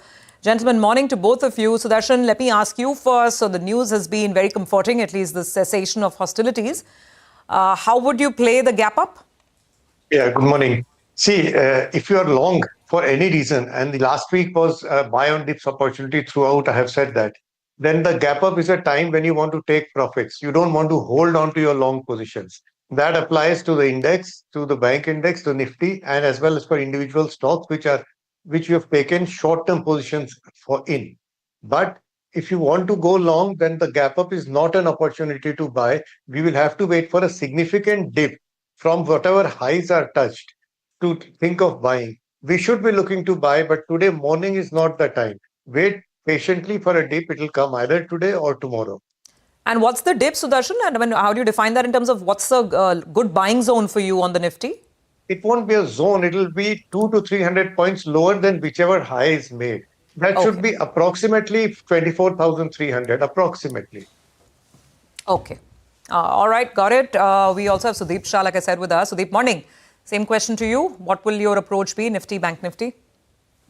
Good morning. See, what I feel is with the gap up, 24,300, 24,250 now will become an important support. So, see, a lot of things have changed globally. The trade deal news between the US, China, as well as, say, Brent crude oil prices, the rupee coming to 84 level. So a lot of things have happened in the last week. It was just that the markets were overshadowed by these geopolitical tensions, and now today post this gap up opening, there might be a first say initial dip, but that dip towards 24,250, 24,300 should be bought into, and I feel we are heading towards 24,700, 24,800 in the coming week.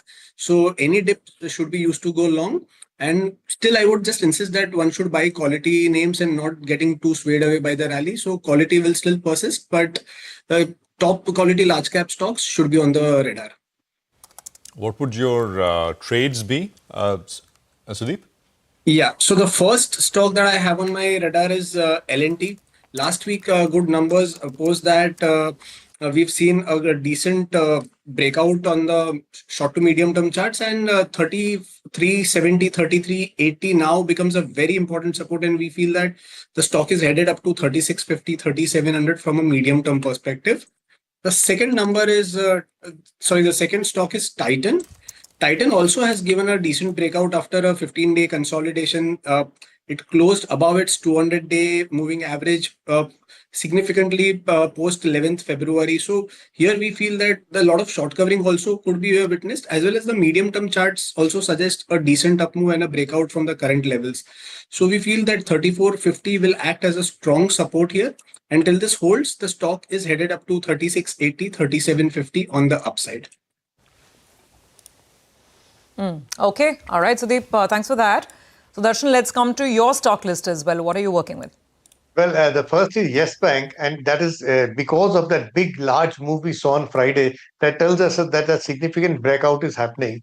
Wait for a minor dip and go long with a stop under 19. Titan is a buy with a stop under 34.38. PEL is another mid-cap buying opportunity, a stop under 988.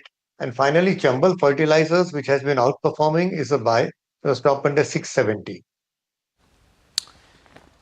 Okay. All right, gentlemen. Thanks very much for the calls. We'll come back to you a little closer to market opening.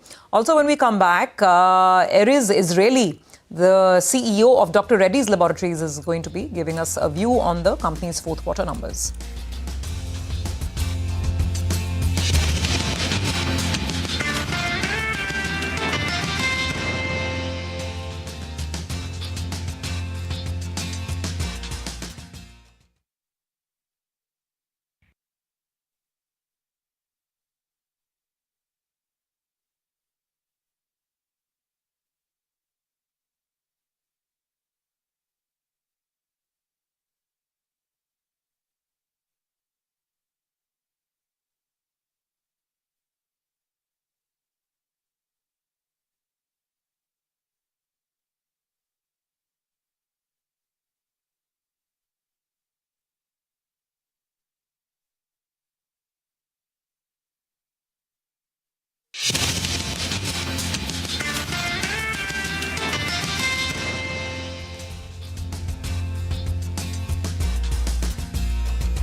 Welcome back. GIFT Nifty I don't think we need to rely on the GIFT Nifty. The pre-open is kicking off and we'll have the first rates come up in just a bit from now. GIFT Nifty, of course, was indicating a 500-point higher start. And I think we will perhaps get that as we begin this new trading session. Dr. Reddy says the company which reported numbers and fourth quarter numbers came in better than estimates, driven by key products in the US and integration of the NRT business. We spoke with the management on their US and India businesses. Listen in to what they had to say about that performance. So we had a good growth in the US in this quarter, both a new product as well as base products, and it's likely to continue also in the next coming quarters. As you know, we are not allowed to reveal specific numbers, but it was also meaningful this quarter. So we grew double-digit in India, as we promised the street. About half the growth came from the Sanofi vaccines deal, and half of the other came from the normal course of business. We will continue to grow in double digit in India, primarily as we are licensing and launching innovative products as we speak. So India is in transition to become more and more innovative as the pipeline of deals that we are signing with innovators is coming up. We will continue to have the same guidance that we are giving to the streets. We will continue to grow in double digits, and we'll continue to have healthy margins around the 25% of EBITDA, as well as the return on investment or return on capital employed. So those will be still consistent as an overarching guidance. So in the United States, we will continue ex-Revel to continue to grow. We are planning to launch 18 to 20 products in the United States, some of them with a high value. We potentially, depends of course on the IP situation, can launch also semaglutide in Canada, which is, we consider it as part of North America. So obviously it depends on the time of the launch and the margins that will come with it. In addition to that, there will be a launch with a partner for rituximab. After that, we will launch the denosumab, which will probably go into FY27, and after that, abatacept. So there is an exciting set of products that will come to North America in 26, 27, and 28. And of course, we also asked him about U.S. policy with respect to protectionism, boosting their own pharma manufacturing company tariffs, and the fact that President Trump is expected to sign an executive order as early as today to cut prices of medicines for Americans by as much as 30 to 80%. Listen in, the view that Dr. Reddy's has. I don't know. As you know, I'm not the one that we have no visibility or insight of what is going to be eventually determined as tariff. Most of what we do is to communicate with customers to ensure sustainability of supply and to make sure that there is no disruption in the supply chain in any sort at any stage, whether it's inventory, whether orders, whether to see that potential other products that may come from other places may create disruption of supply. And that's what we are primarily busy with. When, how much tariff will come, when it will come, we'll have to deal with it. Well, let's focus on the banking sector then. Sumitomo Mitsui Banking Corp has signed a deal to buy 20% stake in Yes Bank. Rithu's been on top of that. She joins us to fill us in with a quick analysis. Rithu? Thanks, Nigel. You know, it is Japan's one of largest lenders, SMBC, Sumitomo Mitsui Banking Corporation, that is set to acquire 20% stake in Yes Bank at 2150 rupees per share for a total of about 13,390 crore rupees in what is going to be the largest cross-border investment for the Indian banking sector. Now, to get to this 20% stake, SMBC is going to acquire 13.19% stake from the current largest shareholder, State Bank of India, and an aggregate of 6.81% from 7 other selling banks, which includes Axis, Bandhan, HDFC Federal, ICICI, IDFC First, and Kotak Mahindra Bank. Now, once the deal is closed, SBI stake is going to fall to 10.8%, and the aggregate holding of these 7 other banks will come down to 2.93%, and SMBC will then be the largest shareholder. State Bank of India, of course, stands to make the largest gain from this sale as one of the largest banks that had come to the rescue of Yes Bank when the reconstruction happened in 2020. And in absolute terms, SBI will get about 4,760 crores of gains and a 13 basis points boost to its Tier 1 capital. Now, apart from SBI, which of course is the largest gainer, HDFC Bank will see the largest absolute gain of 690 crores, ICICI Bank about 600 crores, but as a percentage of the FY26 expected profits, IDFC First Bank, Bandhan Bank, these are the ones that will stand to see the most gains. In terms of Tier 1 capital boost, Bandhan Bank gets 10 basis points, Federal Bank 9 basis points, and so on. But keep in mind the transaction is still subject to approvals from RBI and CCI. After the deal, SMBC can nominate 2 directors to the board of Yes Bank, while SBI will continue to have the right to nominate 1 director. Also importantly, keep in mind, SMBC's parent, that is Sumitomo Mitsui Financial Group, also owns another NBFC in India, which is called SMFG India, formerly known as Fullerton India Credit. So the question later may also arise whether it will look to merge that NBFC business with Yes Bank. But for now, yes, SMBC agreeing to acquire 20% stake in Yes Bank, and subject to regulatory approvals, of course, this will bring a year-long process of negotiations finally to some closure. All right, Ritu, thank you very much. Very nicely explained. And indeed, it's a 5-year-old story that's finally seeing some sort of a closure now. Let's discuss this further with Abzir Divanji, founder of Neostrat Advisors. Abzir, thanks very much for joining in. The saga has been unfolding in front of us, right? how the bank went down, then the rescue happened. And I guess not a bad deal for SBI to be acquiring that stake at 10 rupees a piece and now selling it at a substantial gain, over 100% gain. But what happens from here? Sumitomo, a large, Japanese giant, but sort of their first exposure to retail banking here in India. In terms of the transaction and the path forward from here, would you expect them to eventually look at hiking their stake? What should investors expect?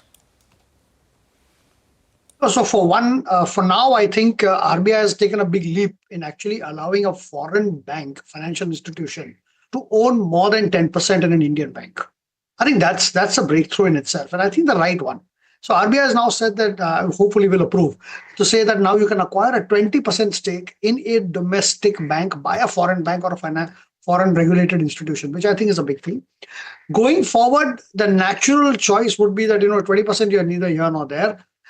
So yes, you have SMFM, the erstwhile Fullerton company, which could be potentially merged in. RBI also has a regulation which says that you can't have more than 1 point of banking or financial services presence in the country. So 1 point of banking presence or includes an NBFC. So ideally, if they were to merge it, I think they could well go up to 45, 47%. Depending on the price, and thereafter, of course, if there could be public fresh follow-on offering or a open offer presentation, I think Sumitomo does have a outside chance, subject to RBI approval, actually gaining majority control in Yes Bank. And if that is the end of the transaction, I think it will be a breakthrough for Indian banking, because for one, Indian banking will actually see a flow of permanent capital, which is the most important thing. We've had ICICI Bank years earlier having a 9% stake from Temasek. And that went a big through in terms of creating confidence levels in the market for ICICI to raise their subsequent rounds of capital. So I think if Sumitomo's capital is viewed as confidence capital, or the reposed confidence into a successful turnaround of Yes Bank, then that will go a long way.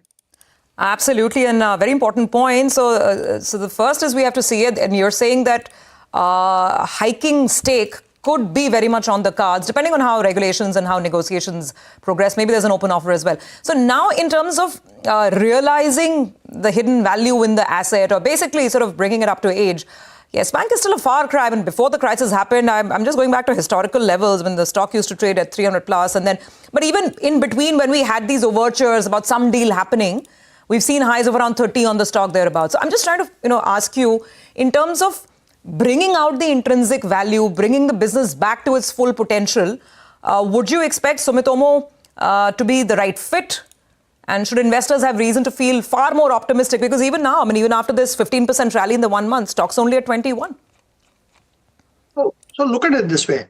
I think recovery is a gradual process. So initially, we had the State Bank and the other banks put in money. They provided capital to Yes Bank. And Yes Bank has now returned the capital to increase their own tier 1 capital, according to your own sheets that you just presented. So at the end of the day, one leg is completed, is that the rescue providers have been given an honorable and good exit. Having done that, the next phase is, in the process, they also stabilize their operations.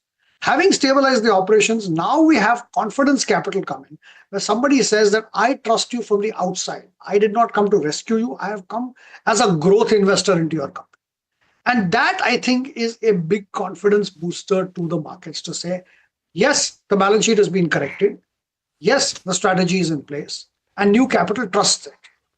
Of course, when that capital converts into more majority capital, that will be even more confidence in the market. So I think it's a gradual process, and yes, it's a far cry, Surabhi, but I think we are headed in the right direction. Speaking of growth capital and rescues, Nigel and I were just discussing this before you joined us. At least this has gone better than the Bhushan Power and JSW saga, right? That also was supposed to first rescue, then confidence, then growth. Yeah. Abhisar, a couple of questions, pointed questions on this. Do you think the judgment was too harsh? Do you think the court could have gone ahead with, say, a monetary penalty or something on those lines? And will it impact future cases as well? Go ahead. I don't think it will impact future cases, because I'm pretty confident that a review bench will take care of it. But yes, you're right. I think it'll head towards a penalty, which is possibly due because of the delayed plans for whatever reasons. And I think imposing a penalty is about the right charge as against putting it in liquidation, because that doesn't help the very core of IBC. So I do believe that that decision will get reversed. And if it does get reversed, it will have no impact on the others. Abhisar, just a 10-second answer. So you expect the RBI to take a slightly more generous view, even if there was to be an open offer, which means Sumitomo increases the stake. You think that is a possibility? So there is no open offer requirement now. That's a right now, yeah. But in future, there is no open offer requirement. But in future, if they increase the stake, yes, there will have to be. All right. But I think the more important breakthrough is the RBI now open to pools of capital. So you have to understand, when mid-tier banks have to grow, the market needs to be sure that they have the ability to raise good amount of capital. Right. In India, we have not, unfortunately, given licenses to corporates, which have a flow of capital available with them. So the other answer was to go institutional. Domestic institutions won't do it. So foreign institutions is a good way to actually say that why don't we do that? Domestic institutions, we do mergers and acquisitions between banks and NBFCs. That works. But otherwise, the only pool of capital available is international pool of capital. And I think I'm glad if RBI does look at this positively, I think we'll open up a huge pool of capital for Indian banking, which I think needs to grow at a multiple of what we expect the economy to grow. Thank you very much. Interesting conversation. We had more, but we're out of time. 9:10 calls. Sudarshan is back with us. Sudarshan, what do you have? Well, consider buying Titan. Buy Titan with a stop under 34.38. Okay. So that is Titan. Stocks at about 35, 37. Let's just look at the Nifty now that we've got about 2 minutes to go for start. I think it's indicating a 400-point higher start. Ekta is here to just summarize the news flow around pharmaceuticals. Could be a sector in focus today. Ekta, over to you. Hi, thanks for that. Well, yes, the Trump tweet on Truth Social basically has shaken up a little bit of sentiment in the pharmaceutical space, because he plans to sign an executive order on Monday morning, their time, which says that prescription and pharmaceutical drug prices will be reduced almost immediately by 30 to 80%. They will institute a most favored nations policy, and the US will be paying the same price as the nation that pays the lowest price anywhere. Now, if you look at it, generic drug prices are already extremely low in the US. They are around, 80 to 90% of what the patented drugs are post-genericization. So this is likely to be aimed at the innovative and branded drugs, but generic drugs eventually could probably see a fallout. So that is something that the street would be watching quite closely. Also, the impact of on the CDMO space post the China-Trump. Absolutely. Ekta, thank you very much. We'll get you back for more, but that's an important story. 2%, nearly 2% higher, 24,450 is where the Nifty is starting up at. The Nifty Bank is up 2% plus, 54,800. There is that, of course, boost, Yes Bank boost, which has come through for the Nifty Bank, apart from, of course, everything else. You've got the mid-cap index, which is up about 3%, so much larger. I mean, 1% on top of the gains that you're seeing on the Nifty, on the mid-cap index. And I think the small-cap index will give you a quick sense of things as well. What do we have on the 3% of the small-cap index in line with the mid-cap index? I think should be everything in green. Okay, we've got two in the red, Sun and Cipla. Pharma is what Ekta was referring to, and I think you've got two names from the pharma space which are starting out in the red. A lot of the Adani stocks are leading. Ports and enterprises is what I can see, but it's an overwhelmingly higher start at 24,500 plus now on the index. Surabhi. Oh, absolutely. Well, I'll just pick up one stock to illustrate what market sentiment can do, and that's Swiggy. Numbers which are patchy, losses that are increasing, but on a morning like this, the market doesn't care.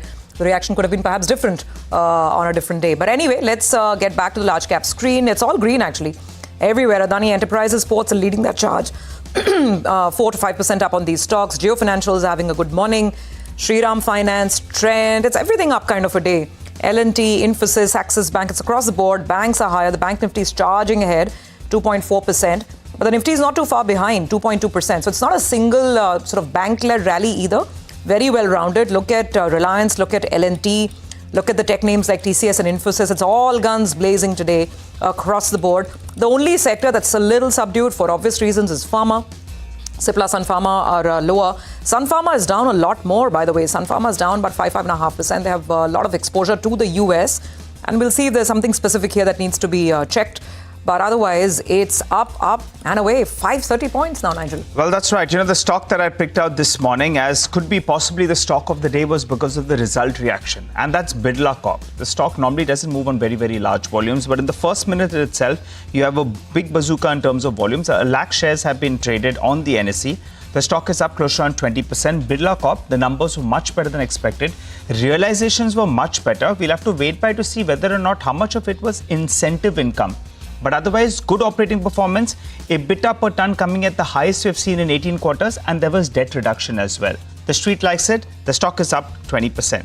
The other couple of stocks that have moved well, Reliance Power, we don't talk about the stock very often, but now the numbers are flowing in. The order book is good. They've signed a couple of contracts. The finance cost as well is down, and that stock is up close to around 8%. Remember, these are some of those stocks that have fallen big time. The other ones are the unlocked trades, so to call it. Hotels, aviation. Prashant had briefly mentioned about these names. Indian hotels, numbers look good. However, because of the, of the skirmish we were seeing on the borders, that stock, in fact, had corrected more than 10% in the past week. This week, in fact, on Monday morning, it's pulling back close to around 7% to start off. Interglobe Aviation, big move is what we're seeing on that name as well. So good up move on that particular name. And even stocks, I think, Tejas Networks, that stock is up. That's been one of the big stocks that have fallen big time. You have, Adani Power as well, that's up close to around 7%. Suzlon Energy is up close to around 5.5%. The screen is looking very, very good. And as I mentioned today, if we're going to be seeing a bazooka coming in for the bulls, the Nifty Bank needs to do the heavy lifting. That's up 1,400 points. It's a great morning to report misses because the market doesn't care. The sentiment is too. I mentioned Swiggy. Look at Thermax and ABB. Both those numbers in the fourth quarter have missed the mark, but the stocks are up. I mean, the sentiment is up. It's a buy the market kind of a sentiment. It's helping individual names. Absolutely. And 550 points, 24,555 is where we are at. So we are at a level which is now important. I'll tell you why. We are essentially at the 61.8% retracement of the full fall from the highs late last year to the lows that we saw in April. We are exactly at that level now. But we did take that level out in early May. 2nd of May, we took that out briefly intraday. And the high that we made was 24,589. We're at 24,551. So that's the first resistance, 24,589, which I think should be in focus. Both are very, very close, 545, 589, 61.8%. And then, of course, a swing high that we saw on the 2nd of May. So we are essentially at an important juncture. The only index which is down, but down in a marked way, is the Nifty Pharma Index.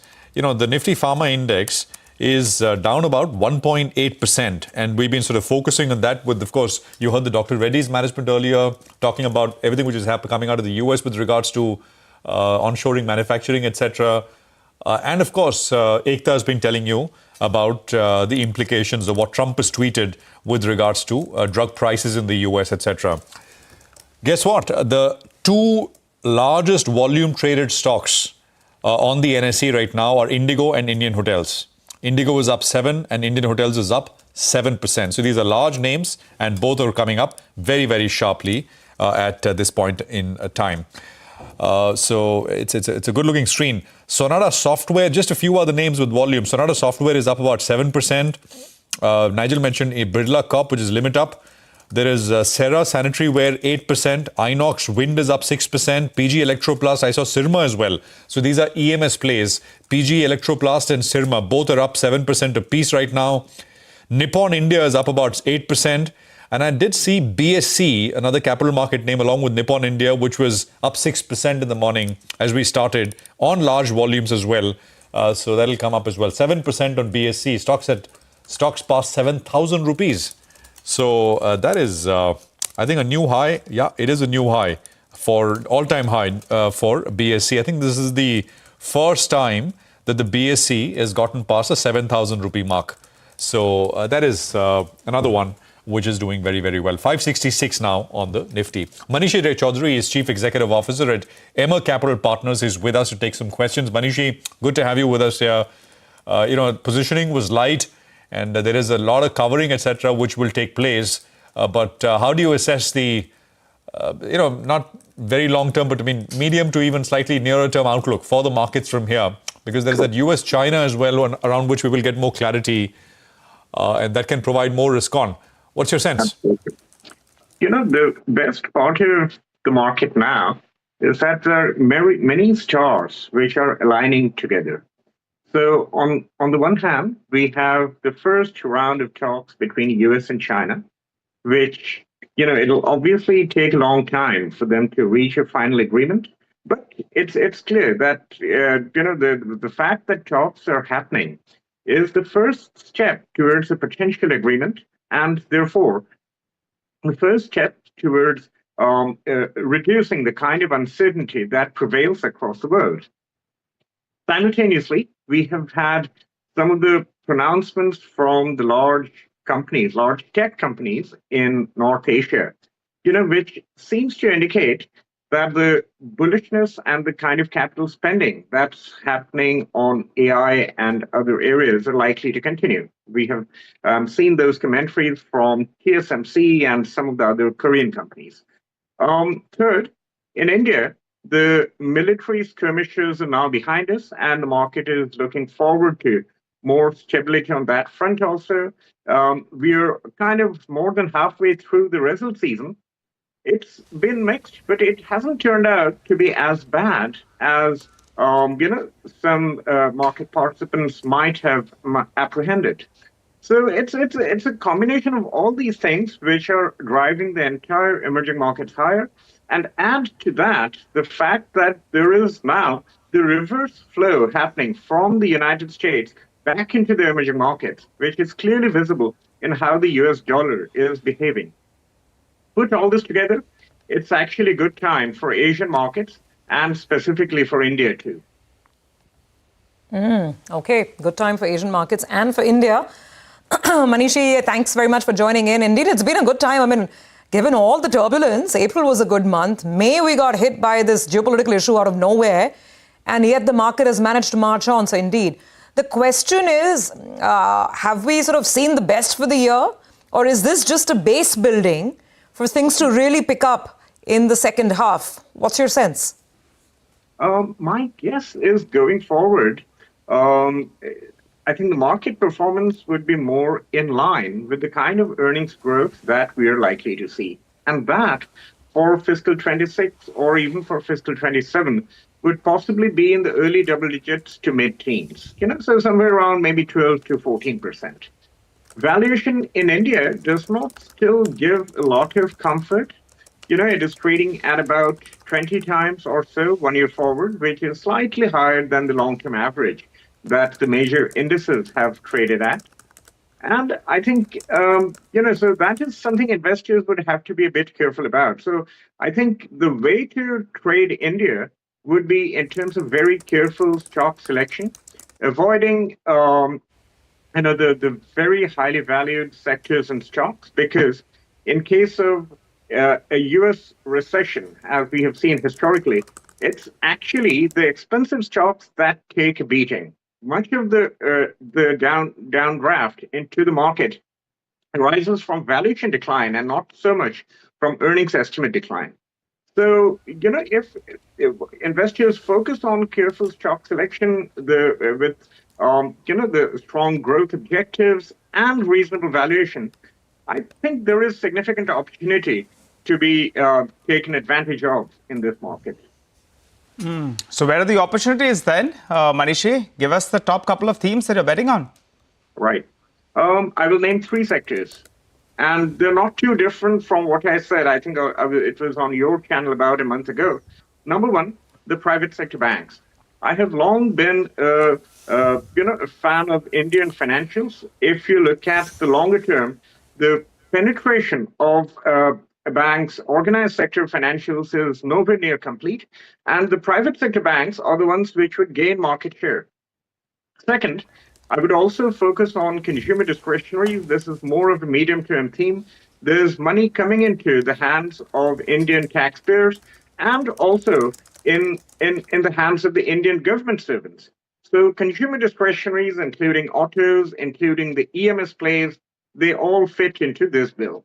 Third, I would also point out industrials, including defense. And in fact, this enhanced defense spending across the world is going to be a global theme for the foreseeable time horizon.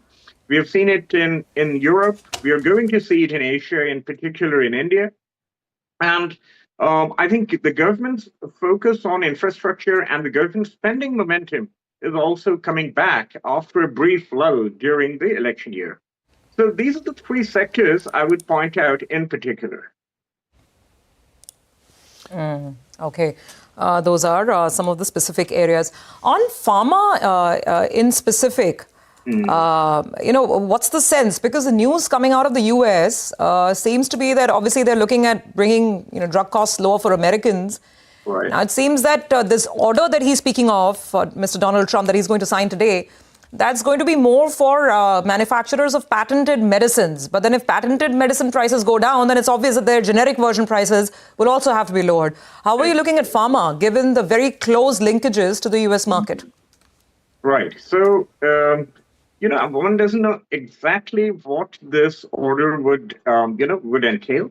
But what you pointed out just now is right. I mean, if patented medicine prices are forced down, obviously, generic prices would also have to follow suit. But I would point out that, one avenue of lowering healthcare costs in the United States is actually to focus more and more towards generic medicine. So if that is indeed the case, then while prices may see a downdraft, generic medicines could be used a lot more, and therefore, in the longer term, these Indian generic manufacturers could turn out to be gainers. But for the present point in time, we simply don't know what would be the contours of this, this new order or new agreement would be. No, absolutely. Manishi, just a quick word. Actually, we should just quickly put up Sun Pharma, and we were just sort of mentioning that it's down in a pronounced way. It's not as if other pharma stocks are higher, they're down. But it's outsized cut on Sun. You can think of a reason why, Manishi? Anything specific with Sun? I wouldn't comment on stock specifics, but I guess that's the biggest generic player. That's the simple reason here. Okay, all right. So that's about it. Thank you very much, Manishi. I had more questions, but slightly out of time here. 24,585 is where the Nifty is at. So it's a very strong start, and with 15 minutes out, we are holding on to the starting gains. Surabhi. Okay, so good start to trade. Now let's address some numbers and earnings that came in over the weekend, and Thermax is the company on our radar now. Fourth quarter performance was slightly below street estimates. This was led by softness in the industrial infra and the green solutions segment. Margins were under a little bit of pressure. The order inflow has also declined. Ashish Bhandari, Managing Director and CEO at Thermax, is with us to give us some trends. Ashish, hi, morning. Thanks so much for joining in. As we start, I just want to put the full year picture in perspective as well, because your business tends to be lumpy. It depends on order flows, one quarter up, one quarter down. For the full year, the industrial products business has grown 12%, industrial infra at 6%, green solutions, which is obviously a lower base for you compared to the other segments, it's grown 36%, chemicals 15%. Can you give us a sense, a broad overview of FY26? How are you looking at overall revenue growth for the company? And within that, what is your performance expectation from each of these businesses? Good morning, Surabhi, and thank you very much for having me today. Before I talk about FY26, let me just very quickly put a stake in the ground on the last quarter and the year as a whole. As you said in your opening, there are a couple of things for the quarter that did not work out as well. First, on the orders side, this was below our expectations. And I've been talking about having a good inquiry inflow. We would like to see that come in and converting into orders as well. Second was on the profitability side. There is actually a portion of Thermax which is working extremely well. And this is the majority of Thermax. You will see industrial products. We are now in the teens in terms of profitability. It has shown good top line growth. Overall, we have shown a good ability to take our backlog, convert that into revenue, and make sure that that revenue is profitable. Our earnings got hit because we took in a significant hit against a bio-CNG program. This has been a new initiative that we've been running for the past 2+ years. And this last year, we had significant losses against this segment. So for the year as a whole, we have taken 150 crores of losses against these bio-CNG projects. which should now close the chapter in our mind, at least on these projects. And we look forward because this whole segment can be a long-term growth segment for Thermax. So Ashish, on that, Ashish, sorry, I'm glad you actually brought that up, and it'll really help viewers understand. Sure.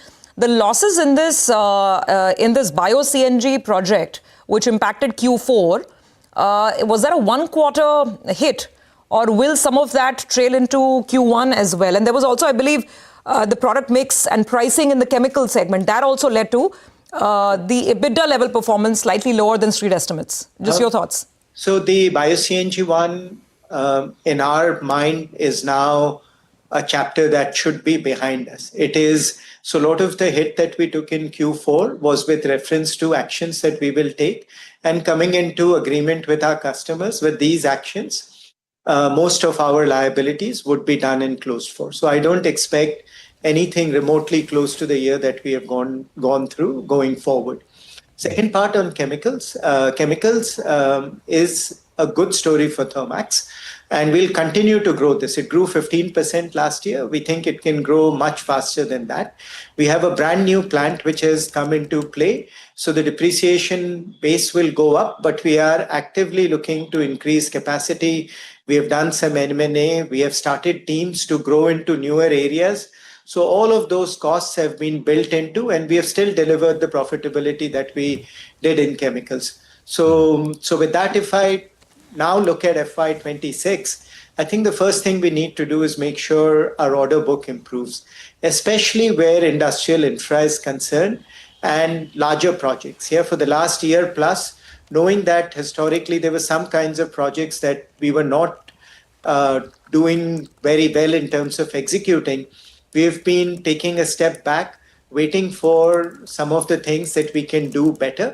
And our pipeline for even those kinds of projects is quite good. So I'm hopeful, but we need to convert that hope into numbers, and that I expect to see starting Q1 itself.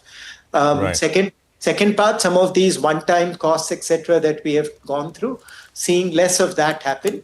And then many of the growth engines that we have that are working well, we need to make sure that they continue to do well. I also expect to see a bit more international business coming in FY26. So quite optimistic and looking forward to the year. Yeah. Ashish, hi, good morning. Prashant this side. So can you crystallize that into numbers for us? What will FY26 look like in terms of the percentage increase in order inflow, top line growth? Just give us some numbers, crystallize those into numbers. Yeah. So we don't share forecasts going forward, and given how there's still a lot of macro movements going on, so it would not be right to share. But if I break it up into the four pieces that we have, industrial products, we've been showing steady growth, decent profitability. We would want to continue to be on that journey throughout. Industrial infra, we have been extremely conservative. We have had a few quarters where our order books have been lower. I would like to see that go up. And we do see in steel and power and international and even refining and petrochemical, the base starting to bend. Yeah, now we need to see this inquiry flow show up into orders. Chemicals, we would like to continue to grow 20% plus going forward. Green solutions, we will be conservative. We will go slow in areas where we think profitability may be challenged, but we want to continue to be on a growth path for that business as well. So that's how I would look at the year. Would love a year where there is stability on the execution side and an acceleration on the orders front. What about industrial products and industrial infra? You said chemicals this year should grow at 20%, but the two big chunks of the business, what's the growth visibility? Some numeric rough ranges, perhaps. I think 15%, 20%. Look, I think we can just go through the year and take it quarter by quarter, and especially industrial infra, where you tend to get bigger projects, where kind of they can be 0 or 1. Let's just go through the year and we'll see. Yeah, all I can say is we're starting with a decent inquiry pipeline, but I said that for Q4 as well. We didn't do a good job in Q4 in converting that pipeline, but I'm still quite bullish on Q1 and the period going forward. Okay, all right. You're taking that on board as well. Last quarter wasn't as good as you expected. Hi, Ashish. Good morning. Good to see you, Ben. You briefly mentioned about exports, right? The international business. I think out there it was around 23%. In the past, you've said you would like to be around a fourth of your business. For this year, what kind of a contribution are you looking at from exports? Point number one. Point number two is what kind of growth you're factoring in out there? Because the globe is a very, very different place right now. You have tariffs, you have geopolitical tensions as well. What kind of a growth estimate you have? So you're asking me the same question in 2 or 3 different ways. So I'll try my best to give the same answer I've been giving. That's not look, the reason that's not fair. Ashish, you have to. I mean, you. Ashish, you briefly mentioned exports, right? So let me take simple that one points. head on.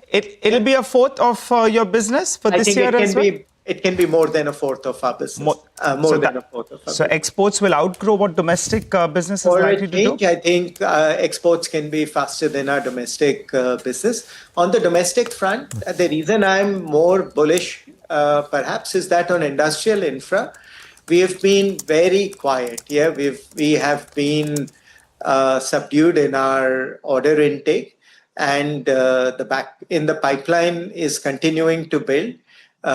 April, we have had a couple of medium-sized successes.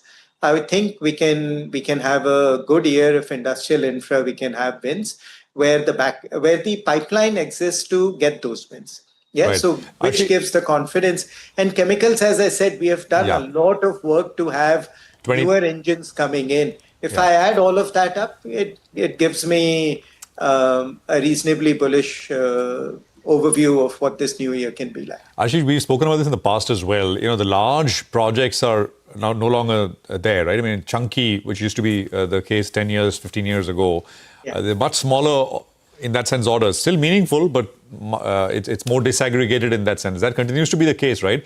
And of course, I mean, the point is, in terms of capex from companies, are we really seeing a big push coming through? Not really. You'd agree with that, right, Ashish? I would say I would agree with that. But when I see multiple sectors, which I've been saying, we would love to see steel, power, refining, petrochemical come into play. I think now that inquiry pipeline is building up. If I just say how many projects we have that are 300 crore plus, we have more right now than any time last year. Yeah, so that gives us some amount of confidence. And as I said, the international pipeline, which is something we've been working towards, is also better than what we have had in the past. Ashish, to the often asked question, very briefly, last 10 seconds left on the interview, to the often asked question, is private capex picking up in India? What would you say? You have your ear to the ground. You talk to the buyers on a daily basis. I would say more talk where everyone has got projects lined up. We would love to see some of those projects convert into money on the table. Yeah, that's how I would put it. Okay, so there's a lot of talk, there are inquiries, and you'd see a lot of that talk translate into real orders as well as we go forward. Thank you very much. Really a pleasure having you on the show. Thanks for explaining all the details on Q4 and the outlook ahead. That is Thermax. We have to take a very quick break. Come back on the other side. We continue our management conversations this morning. We'll have the management of Mahanagar Gas joining in. Let's find out how they did in the fourth quarter and the outlook for this year.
Welcome back. This is Corporate Radar, and as promised, let's get straight to the next management. Mahanagar Gas reported actually a healthy performance in the past quarter. Their margin expansion was supported by price hikes. Volumes as well came in line with expectations. But what's the way ahead? That's the big question. We have Mr.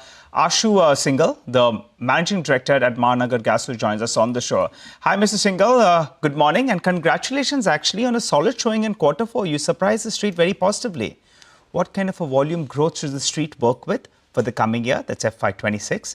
And if you could give us a brief, EBITDA per unit, what should be the sustainable number given the fluctuations we have seen in the input cost and a couple of price hikes as well? Please go ahead. Yeah, good morning, everyone. Yeah, we have a good result last quarter and the whole financial year. If you see the whole financial year, we had volume growth of around 5.5% year on year. And this year we have more than 12% year on year growth. The Q4 also we have seen a growth of around 11 to 12%. So it has been mainly driven by CNG volumes, and the industrial and commercial volumes have also grown by around 14-15% year on year. So that is the driver. We expect that it will continue this year also, and we expect that 10% growth minimum will be available on the volume side this year. EBITDA per SCM, the margins were around 10.2 rupees this year, which was slightly lower than the last year. But last year was slightly, financially it was much better in terms of margins. However, growth-wise, this year has been better. So growth is more important if you see the parameters which are critical for the company's longevity. Okay, all right. So what does it mean, sir, in terms of an EBITDA per ton? Volume growth of 10%, we got that. EBITDA per SCM, beg your pardon, it was at around 10 rupees. You'll hold it around there? Yeah, last year it was 13.9 rupees and this year it is 10 rupees. So we expect around 9 to 11 rupees or maybe 9.5 rupees also. It depends on, how the crude prices fluctuate, because a lot of our gas is being purchased through crude mechanism, and APM gas allocation has come down in last 3-4 months. So that will be high on our procurement cost side, as well as it depends on what is the Henry Hub prices. And how much price we can pass on to the customer. Yes, but 9 to 10.5 rupees would be the new guidance for this current year. Right. So in fact, that was exactly my next question. If you could give us some more color into this whole, gas availability or mix, your feedstock mix, because that's been the big talking point over the last couple of months, right? The gradual declining trajectory in the APM gas share in your overall mix. And I think there was some back and forth, and then there was some talk about it being reinstated, not as low as what the market was fearing. But you'd agree that the general direction of getting more APM gas is on a declining side, right? So what is your feedstock mix going to be? And do you feel you have enough elbow room to pass on price hikes in the next couple of months? If you see the holistic macro level picture, yes, the APM gas has been coming down, but there are 2-3 aspects to it. One is the domestic PNG. We are getting 100% gas allocation of APM, which is the domestic gas, the cheapest gas available in the country. Coming to industrial and commercial, we were never getting the domestic gas, so it was always being met through RLNG import or LNG imports. Now the CNG segment is where the fluctuations has been happening. We were having around 70%, which came down to 50%, then 36%. It again rose to 51%. Now it is at 36% level. But the good part is that the Indian crude basket has also come down. So currently we are having around $64 per barrel, the price level, and 12% of that is the new well gas. So whatever APM deallocation is happening is getting converted into new well gas. So weighted average, yes, the procurement cost is going up. How much we can pass on will depend again on what are the petrol, diesel prices, what are our margins, and how much volume growth or trajectory we want to maintain. One important aspect is that we want to give more stability to CNG prices. So we don't want to keep on changing the CNG prices. Absolutely. You said APM gas as a percentage, the share is right now at 36%, right? Or CNG, standalone CNG.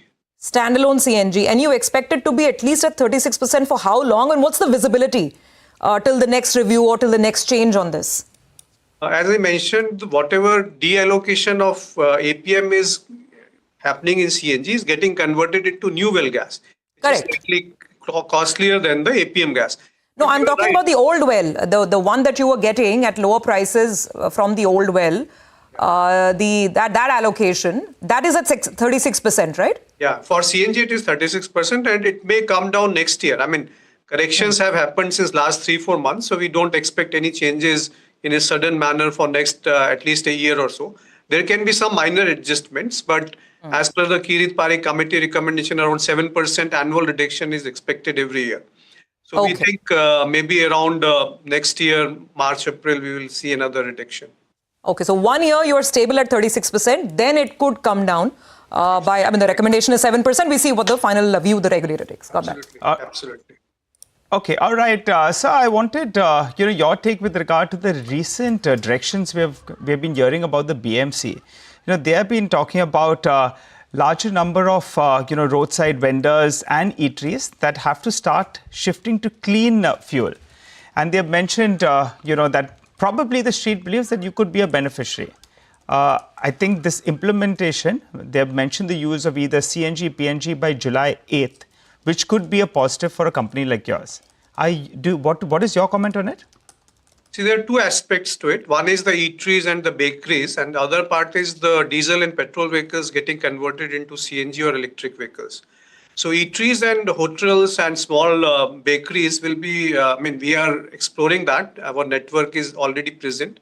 We are already supplying around 400 to 500 bakeries which are getting PNG. So we are in discussion with the bakery owners and other stakeholders to start supplying more PNG. The problem is that they are using currently solid fuel or cheap fuel or liquid fuel, which is again very cheap. So there is some conversion cost involved, then there is some connectivity issues, and then the affordability points. So all these things are getting, we are in discussion with these people, and hopefully we'll be able to address some of them. Regarding CNG vehicles promotion, already Bombay High Court has formed a committee. Several meetings have taken place, and maybe within a month's time, we will be able to submit our recommendation to the High Court. And thereafter, we may see some more traction in line of Delhi, where maybe diesel and petrol vehicles have been phased out in a gradual manner, replaced by CNG and electric vehicles. Just last question, sir. You had announced investments in two companies as well on the EV side. I think 3 EV, and there was a battery JV. Just give us a sense, when as this year progresses, how much money are you going to be putting to work in some of these alliances, and what are you expecting from the renewable energy or the EV side? Yes, you are right. We have put around 100 crore in equity investment in 3 EV, three-wheeler electric vehicle manufacturing company in Bangalore. Further, we have already started on-ground activities in IBC, International Battery Company, for battery cell manufacturing. So it will be, currently everything is getting imported from China and Korea for the battery cells, and they are getting packed into battery packs. So within a 12-15 months, we will be able to commission this plant. We have already acquired the land, IBC India Limited. We have got 40% stake. And in the first phase, around 380 crore will be invested by MGL side, which is the 40% stake, and 60% will be put in by IBC US. So we expect for 12 to 14 months when the plant will be up and running. Everything is in place. The design and other contractors are already started being finalized. Okay, all right. Thank you very much. Appreciate you joining us and running us through all of that detail. It's always a great conversation and a good catching up on latest business updates. Let's talk about the chemicals space, around which there has been a fair bit of investor interest over the last couple of months now, actually. Many betting on the fact that we will now, after a few years, things are starting to look up. Aarti Industries, of course, is one of the companies right up there in that space. Fourth quarter, the company reported a beat across the board. Volumes, of course, were the driving factor, not pricing. We have, Udyog Kotecha, Suyog Kotecha, beg your pardon, Executive Director and CEO at Aarti Industries, now joining us. Suyog, good to have you with us here. Good morning. Prashant this side.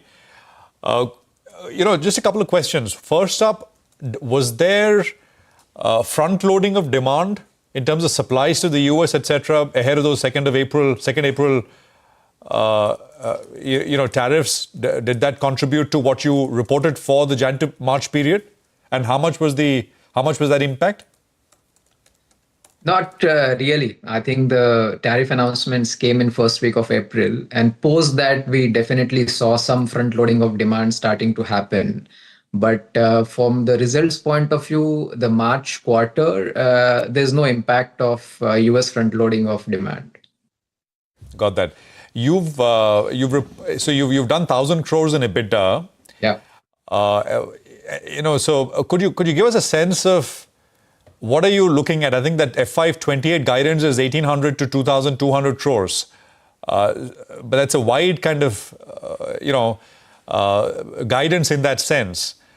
Is pricing picking up at all? We've not seen that in the fourth quarter. It's all mostly been volume-led. Give us a sense across the main business segments, Suyog. So we closed the year at around 1,016 crores EBITDA for the full financial year.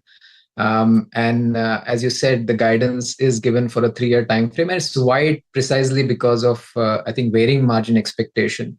Right now, as we speak, we are seeing demand recovery across all of the end markets. And that is what I think we are sort of budgeting and planning for from the next 12 to 18 months kind of time frame. From a margin recovery standpoint, frankly, not yet visible. Right. So at least if you look at the next few quarters planning, we are planning to assume that we will remain at the current margins level, but we continue to push the volume to retain and grow market share in the key markets where we are present. Margin recovery, our sense is at least some time away, given the overcapacity situation in China at this point in time, plus lot of uncertainty around the tariffs, US tariffs, and in that context, impact on the global trade flows. We think it will take some time for margins to start picking up. All right. Hi, Suyog. Good morning and good to see you. When the market got a lot of confidence once a professional CEO came in at the helm, and that's definitely helped sentiment, and the results as well are there for the taking. So good work on that front. Now, a couple of questions here. Volumes, I think, in the past year grew by close to around, I think, mid-teen, if I'm not mistaken. For this year, what kind of a volume growth you're looking at? Point number one. And point number two, as Prashant said, you did roughly around 1,000 crores, right, in the past year. And you'll have given that ambition to go to more than 1,800 crores by FY28. If that is the case, the EBITDA number needs to grow at around 20-25%. Would that be a fair estimate? So I think from a volume point of view, yes, we did deliver a sort of mid-teen number growth if you compare year on year. And we expect sort of strong double-digit volume growth to continue even in the current financial year and subsequently. If you look at our 3-year guidance, I think we've been very clear in terms of where this jump is coming, right? Broadly, there are 3 levers. There's a cost optimization, which is expected to deliver anywhere between 150 to 200 odd crores. A bulk of it will be front-loaded. I think most of the initiatives are already implemented or under implementation. So that accrual, in fact, should be fully visible even in FY27 timeframe. In this financial year also, some part of it will be visible, but full impact will come in FY26-27 timeframe. The second big margin ramp up is happening through operating leverage, right? Where volume and margin in the existing capacity, existing value chains are expected to go up. That's a bit of a sort of 12 to 24 month kind of journey. Different value chains will pick up at different point in time. And the remaining 350 to 500 odd crores of EBITDA growth was expected to come from the new CapExes, which will get commissioned, which will start to get commissioned during this financial year, but the full impact of it will be visible starting from next financial year. And that's where this range of 1,800 to 2,200. So fair to say it is not completely back-ended. There will be year-on-year visibility in terms of how this growth will start accruing to the bottom line over the next 3 years. Brokerages are assuming more than a 20% growth on EBITDA for this year. They're not wrong? Well, as I said, I think we've now given a 3-year guidance, and we have also very clearly mentioned what growth levers will contribute to how much. I think we remain focused on execution of the same, and let sort of results speak for themselves. All right. So what about the capex for this year? I think you've laid out close to under 1,000 crores. What is the asset turn on this 1,000 crores that you're going to be putting in? And I think the debt number you have mentioned last time around, I think the management indicated that maybe it's peaking out. So what's the absolute debt number and where is it headed? So on the capex front, last year we ended, I guess, at around 1,370 crores. And this year the capex number will go down significantly at around 1,000 crore levels. We are trying to close the year with a three-digit capex number, but that's the range expected expected. Bulk of it is going to our new greenfield sites near Jagadia. So we call it Zone 4. And that's where we are commissioning, a lot of multi-purpose capacity as well as our chlorotoluene value chain investments, which are likely to get commissioned from a staggered commissioning during this financial year, but full volume ramp up expected in the next year kind of time frame.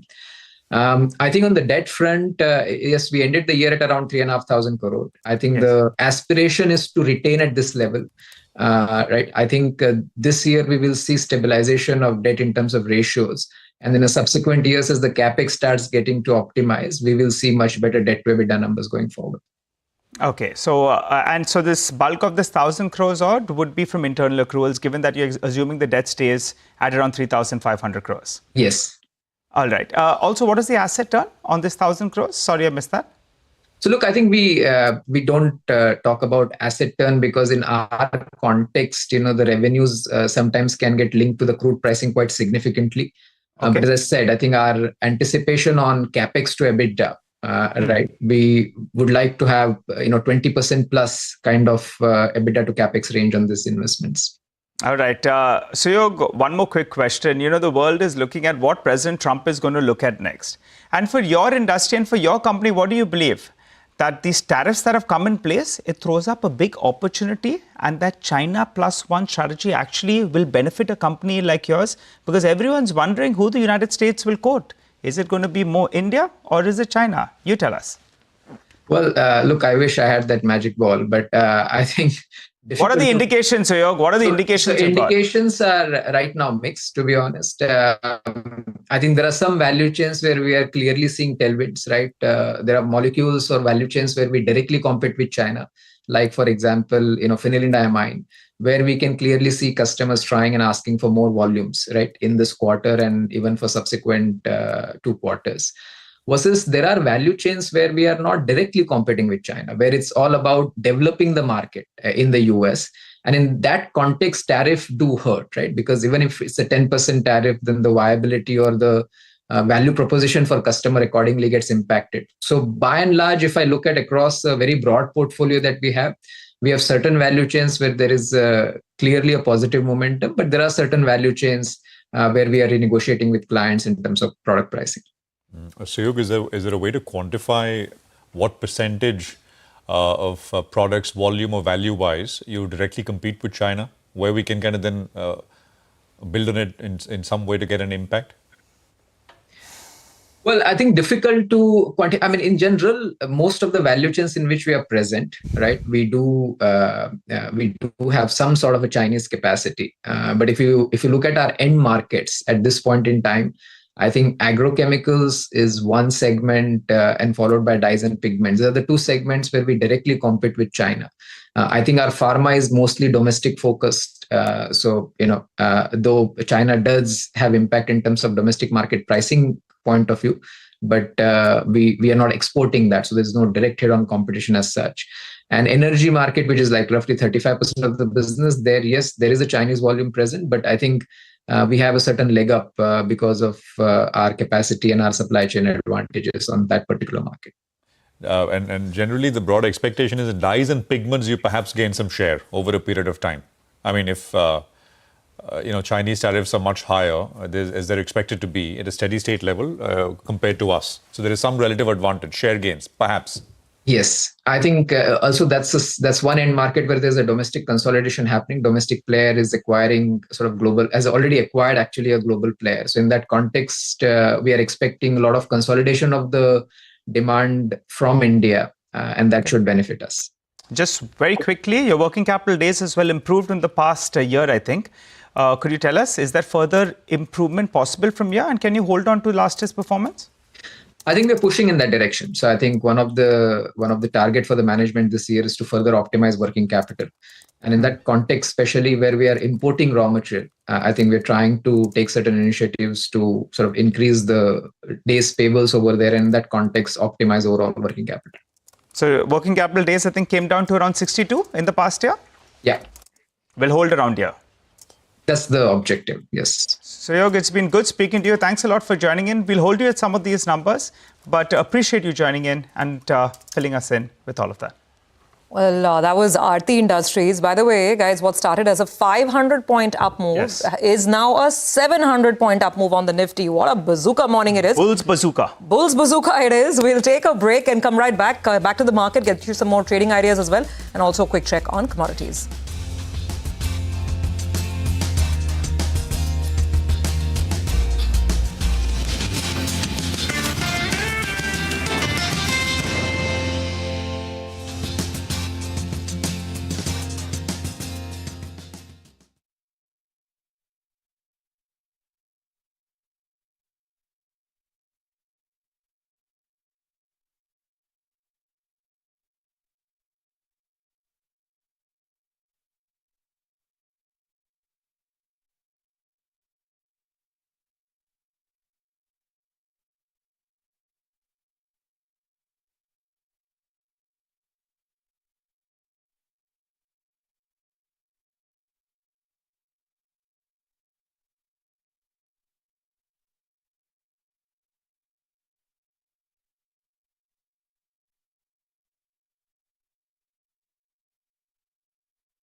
Welcome back. As we've been telling you, bazooka for the market, 700 points up on the Nifty. And if you look at the mid-cap index, it's up over 3%. So it's up, and away, really. We'll get you more specifics on trades and the stocks that are moving around in just a bit. But let's also keep an eye out on commodities. Manisha is joining in. Manisha, good morning. So there's a trade deal, it seems. Finally, US-China talking. What's the latest? Oh, well, yes, it's absolutely a risk-on trade happening right now, and that is the reason gold is not in favor. Having said that, gold prices haven't declined too much. Actually, when you look at the last 8 or 10 months, we've seen gold prices in one way, and it has seen corrections, but very few and short-lived. So prices are trading at below 3280 at this point in time. Remember, we've seen a 3500 of an all-time highs. So if you look at since then, prices have traded between 3200 to 3400 on the higher side. Markets waiting for some big news to come in before we can actually see prices go either ways. Well, the dollar index should come in on your screens because that clearly has strengthened to 100.5. That seems to be weighing on gold prices right now. And as you mentioned, it is going to be about the US-China trade deal where there's an expectation that there would be a joint statement from both the countries today and the markets would be looking at details from that. As of now, from where we stand, it's 145% on China from US and 125% of a retaliation coming in from China. These numbers could go down considerably in the announcement today. Apart from that, what also is weighing on in case of the gold prices is India-Pakistan ceasefire. We did see some buying happening, especially in the Asian region in sense of physical markets because of this, but that seems to be low there. The volume's not too much to talk about in Asia. And then it also has to do with the US Fed Chair Powell testimony or speech coming in this week and ruling out preemptive rate cut in response of tariff-related concerns is also weighing on in case of gold prices there. Interesting JP Morgan report on gold says that they're looking at higher prices from here on. By the fourth quarter, you could be looking at an all-time highs coming in yet again for gold. Next year could be 4,000. And by the time the US President Trump term ends, the gold prices could be at $6,000 an ounce as well.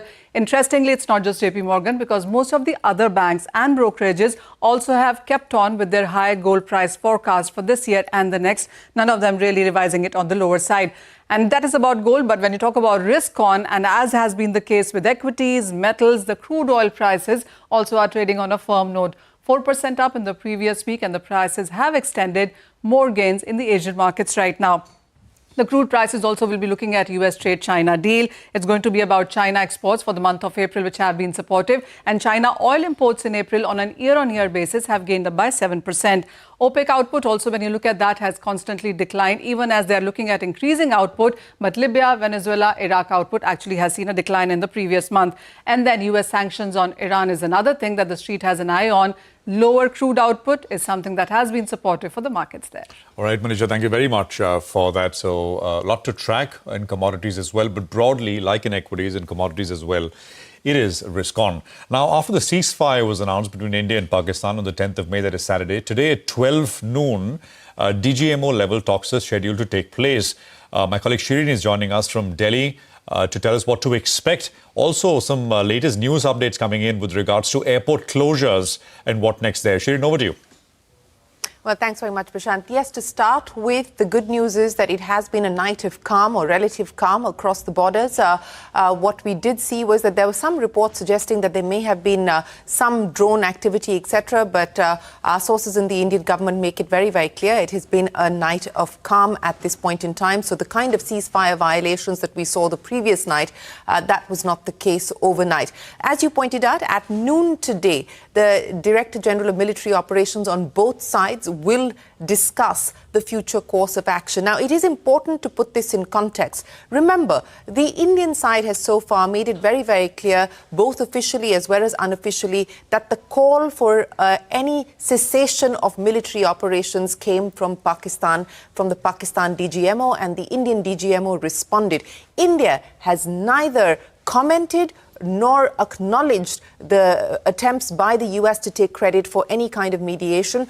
Very different from the Pakistan position, because Pakistan, in fact, the Prime Minister going on Twitter publicly and in that address to the nation, thanking President Trump and many other countries, many other nations for the mediation efforts. India has not acknowledged any of that. India has said that the talks happened at the level of the DGMO after the Pakistan DGMO reached out to the Indian government. Now, we saw that very detailed briefing by the military last night, giving us an assessment of where things stand and also giving us clarity on what happened over the last few days as part of Operation Sindoor. What is also important to note is that two things. One, they are not using the term ceasefire. The Indian side is not using the term ceasefire. They're saying that this is a cessation of military operations. There's a stop at this point in time. It's an agreement, but they're not using the word ceasefire. India has also maintained that if there is any attempt of any further violation, it will be responded to proportionately, it will be responded to adequately,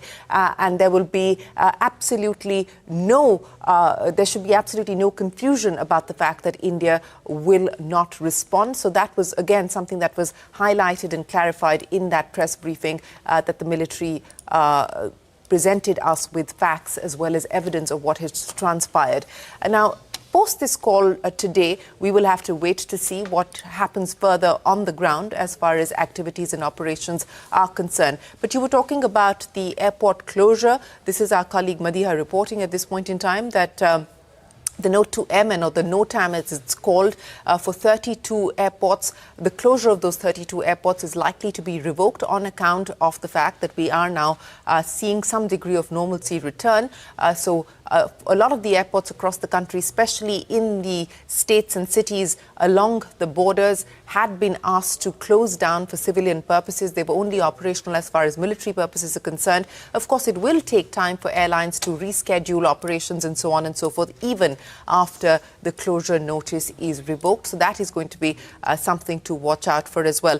But, you know, Prashant, the larger question now in terms of the way forward is also how the India-US engagement proceeds from here. Because remember, President Trump was the one who tweeted news of the ceasefire even before the Indian side went public about it. Not just that, what we have seen yesterday specifically from President Trump, equating India and Pakistan, hyphenating India and Pakistan, makes the situation difficult and complex for India, because President Trump is not just talking about a cessation of military operations. President Trump is also talking about increasing trade, in his words, with both nations. This happens at a time when India is negotiating its bilateral trade agreement with the US. In fact, the Commerce Minister is expected to be headed to the US in a few days from now. Next week is what we were given to understand. So all of this is now going to be seen in another dimension, perhaps, because one will also have to factor in what the US intends to do. The US has talked about a neutral site as far as possible mediation is concerned. And of course, India making it clear at the level of the Foreign Secretary's press briefing that there is no question of a mediation on Kashmir. The only possibility is as far as POK is concerned. So all of these are now moving pieces, are moving parts that we need to look at very closely. But it is going to now be a far more complicated, complex engagement with the US, and India is going to have to maneuver this carefully. And you know, Pakistan is going all out. Shehbaz Sharif tweeting once again, thanking President Trump for the role that he's played in establishing peace in the region. So that is going to be something that we need to be mindful of, and we need to see how all of this develops over the next few days. But as far as the military operations are concerned, the Indian Armed Forces continue to be on standby, in vigil, ready to respond to any possible violations if those violations do happen. But as we pointed out, that it's been a relative night of calm across the border. That is what sources are suggesting and indicating at this point. Prashant. All right, Shireen, thank you very much for that. I think that's very, very contextual and important to put the latest developments in that perspective. And that point about, Trump tweeting, really took everybody by absolute surprise. I don't think even the Pakistani side perhaps would have imagined that, they'd get something like this. And that is why, two great nations, right? The second tweet that came yesterday described India and Pakistan as two great nations with which he wants to increase trade. But the thing with Trump surveys, that's what we were talking about in the morning, right? 1,500-year conflict. Yeah. So I think you'll have to take... I think in the business and markets fraternity, we are used to this language and these shades of tweets. Yeah. He's talking about firing the US Fed chair one day, on tariffs themselves. Just take a look. 2 days they spoke with China and announced a deal, right? So a lot of bluster, a lot of, big talk. And then, of course, we'll see how this goes. But absolutely, as Shireen said, we'll have to watch these things. Lots of moving parts in the domain of foreign policy. Let's focus on some stocks which are moving around as well. Birla Corp is up 20%. Nigel is here with what the earnings told us. Nigel, over to you. Well, Birla Corp was the stock that we highlighted today. It could possibly be the stock of the day. And bang on, it's a stock of the day. The stock is up close to around 20%, giving you 5 big reasons why the stock is up. One is realizations on a sequential basis were up by 7%. Now, there could be an element of higher incentive that they've received, which has bumped up the realization by 7%, because no one in the industry has seen realizations go up by 7%. So how much is that number? That's going to be the most crucial part out there, because you can do only so much by your product mix or your focus on premium segment. So that's point number one. Point number two is the EBITDA per ton. Beautiful looking number out there. The highest we have seen in 18 quarters, coming in at more than 1,000 rupees. And that's backed by higher volumes, because for the first time ever, they have clocked volumes at around 5.25 million tons. So the operating leverage clearly played out there. Input costs have cooled off and realizations were up. Explains why the EBITDA per ton looked quite good. The cherry on the cake is everyone's been worried about this debt number. All of a sudden, they have pulled down the debt by close to around 700 crores. So the street likes that. That's come down to around 2,245 crores. And they're on their way to becoming a bigger cement unit. From around 20 million tons, they're saying they're on their way to become a 27 million ton unit. And for the current capex of around 6.2 million tons, they have, if you just do the math, it comes to an EV of around $82 per ton. So they're adding capacity at not very, very expensive capex. And finally, it always has that cushion of valuations. It trades at around $60-65 per ton for a cement company with a capacity of around 20 million tons. Thumbs up out there. Explains why the stock is locked in upper circuit 20%. All right, Nigel, thank you very much for that. So it's a big one and decent-sized volumes as well. We'll take a quick commercial break here. On the other side, exclusive conversation. My colleague Lata speaks with Yes Bank CEO on the SMBC stake purchase. There's a big story in terms of deals. Stay tuned.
Yeah.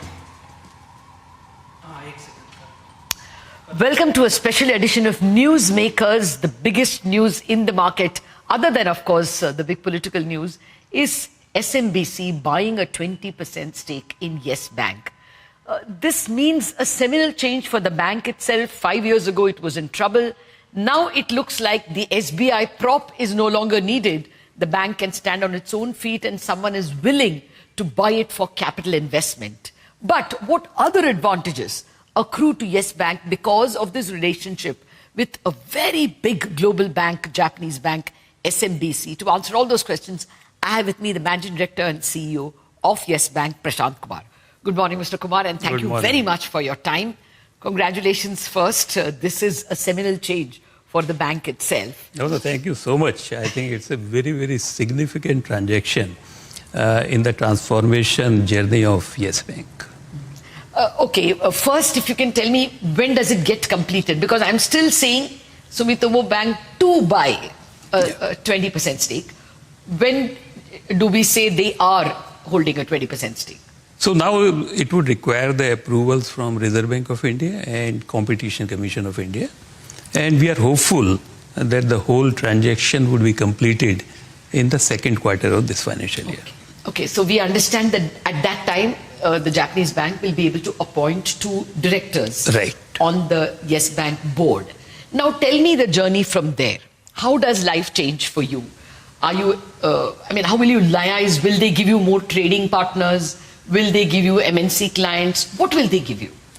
I think the first important thing, there has been a overhang on the bank where the question was that SBI being 24% equity holder cannot continue for a long time. It means we need to have a strategic partner. And that was very critical for us. I think the SMBC, who are the second largest financial banking group in Japan and 15th largest in the world. And they are known for their corporate governance, reputation. They coming and investing into Yes Bank at 20%. That is also a confidence. Yes. That is a confidence in the franchise. That is one thing.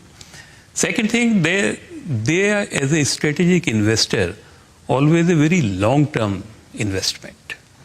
Unlike private equities, where always there is a short-term objective, it's a long-term investment strategy. So this investment would definitely build this franchise for future. So we are quite hopeful that this investment would be an opportunity for re-rating of the bank.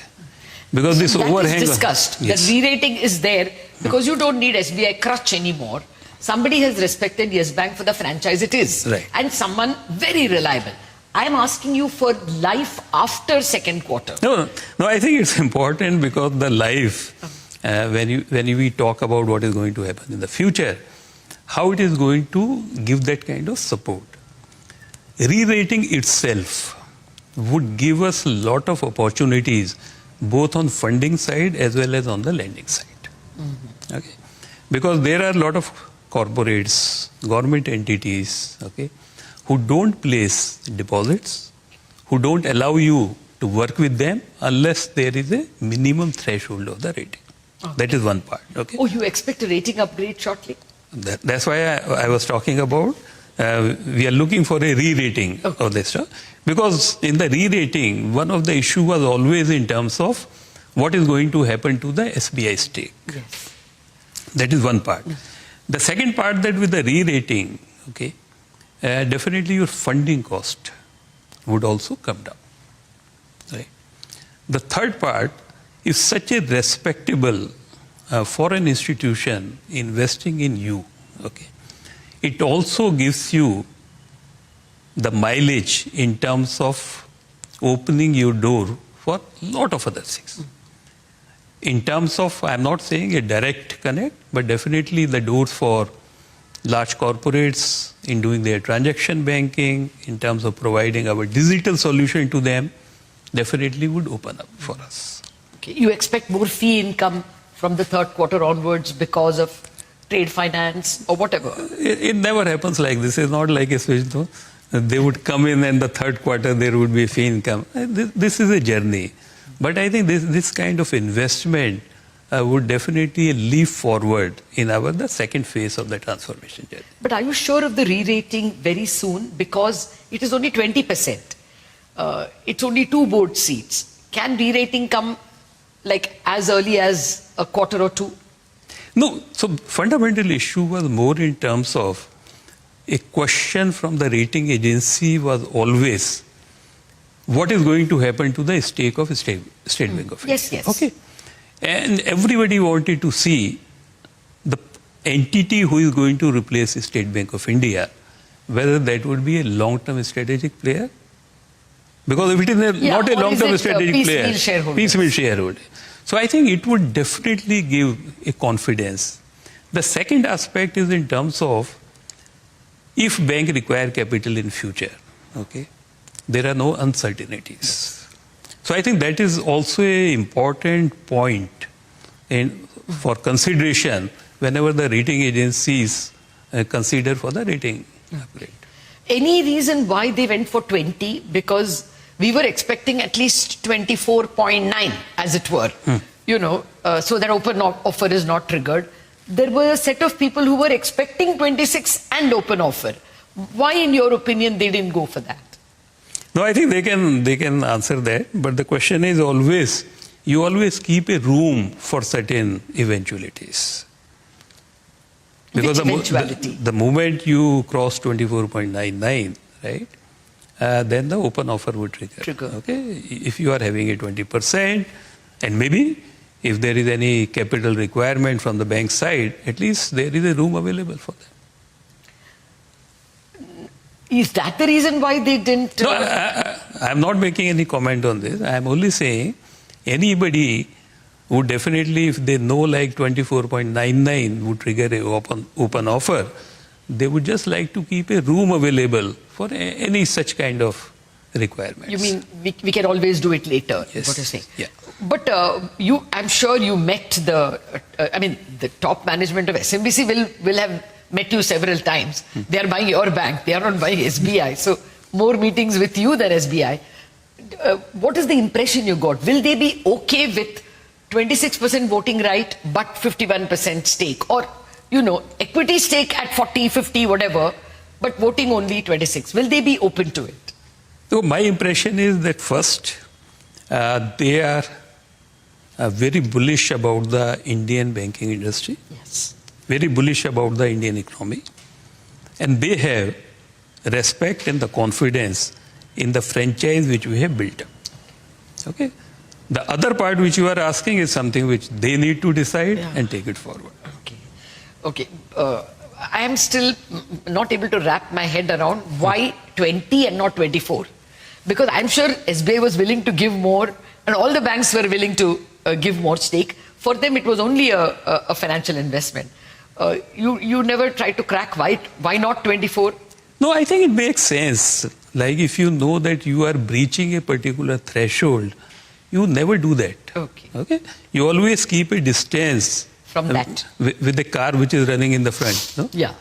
Okay. What about the stake that they have in Fullerton, or rather now it is called SMICC? They bought that NBFC. Is there a plan to merge that into Yes Bank? Because ultimately RBI is saying all lending business, a bank should not do lending through the bank and through a NBFC. This is not a subsidiary because they are not yet owners. Yeah. But is that part of the game plan to merge that NBFC? No, I think this is too early to make that comment because now they are coming with a 20% and they would be like a public shareholder. Okay. Yeah. So they don't get any special reasons. Yes. But will you look at it since it is common management? From your point of view, will it make sense? No, that's why I'm saying this is too early. I think this is the first time we need to see that how we need to take this forward. Okay. Will they keep their 3 branches or will that need to be merged? No, again, it would depend on their own strategy and how the regulator would think about it. But if they went beyond 25, if they went to 25, then they will have to give up those branches, right? I think the I'm not so much expert on the regulation. Okay, so that's a question for RBI and They need SMBC. to answer. Okay. Now, coming back to your relation with SMBC, have you all drawn up any game plan of regular visits after the deal is completed to improve liaison? No, I think this would be too early. I think the first thing would be to close the transaction. Their two nominees, directors, would be inducted into the board. And I think once that process is over, then we would start thinking in terms of going forward. Okay. You know, the news that SMBC is looking for a stake in Yes Bank is at least 1 year old. And now, even in the last 1 week, the media was full that it is almost a done deal. It has inched closer. Have you already noticed a fall in the cost of funds, a better openness on the part of bulk depositors to give you money a little cheaply? Lata, you are a veteran in this field. You know much better than me. These kind of news items would not result into any such kind of change in the business dynamics. Okay. It takes its own time. Okay. Well, just tell me this. What is your new goal in terms of ROA and ROE for the bank, or at least ROE? Now that you have the confidence of capital, can you give us some guidance?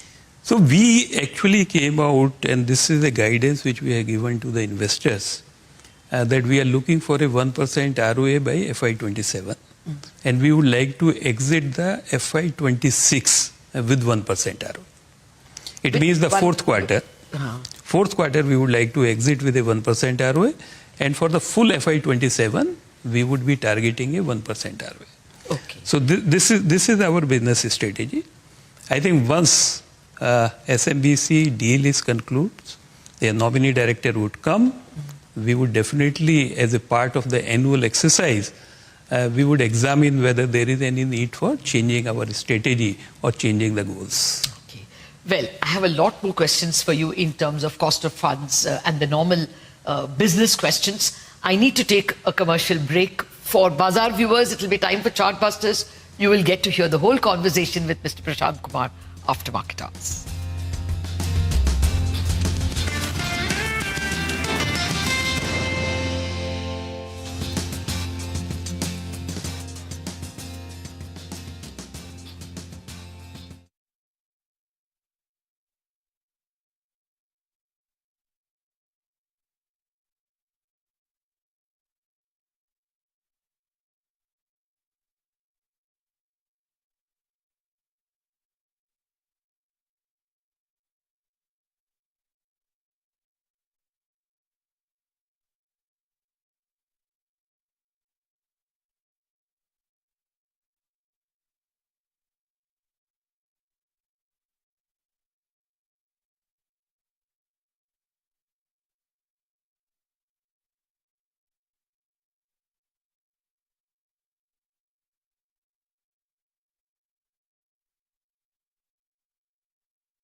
D Street opens with a gap-up start on the back of the India-Pakistan ceasefire and the US trade deal with China. Key indices are up between 2 to around 3%. Pharma stocks trade lower on fears of tariff hikes, and the US President Donald Trump plans to sign an executive order to reduce prescription and pharmaceutical drug prices sold in the United States. Yes Bank is higher in trade on the back of a deal announcement with Japan's Sumitomo Banking Corporation. SMBC signed a definitive agreement to acquire 20% stake in the bank.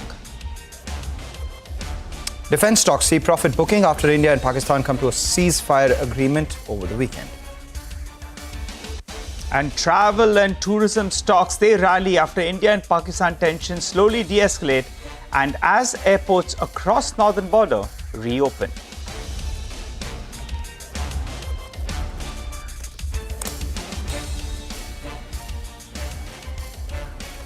Hello and welcome to Chartbusters. We are coming to you live from the CNBC TV 18 Motilal Oswal studio. I'm Nigel. With me is Mangalam. And as we speak, well, the markets that's green on the screen, we're putting behind us the recent skirmish that we had on the border between India as well as Pakistan. Remember, earlier, the markets have chosen to look ahead with regard to the trade tariffs as well. And now it seems, things are clearing out. So it explains why the Nifty at the high point of the day, no big profit taking is what we have seen. And the Nifty Bank, that's the one that pulled back 4.5%.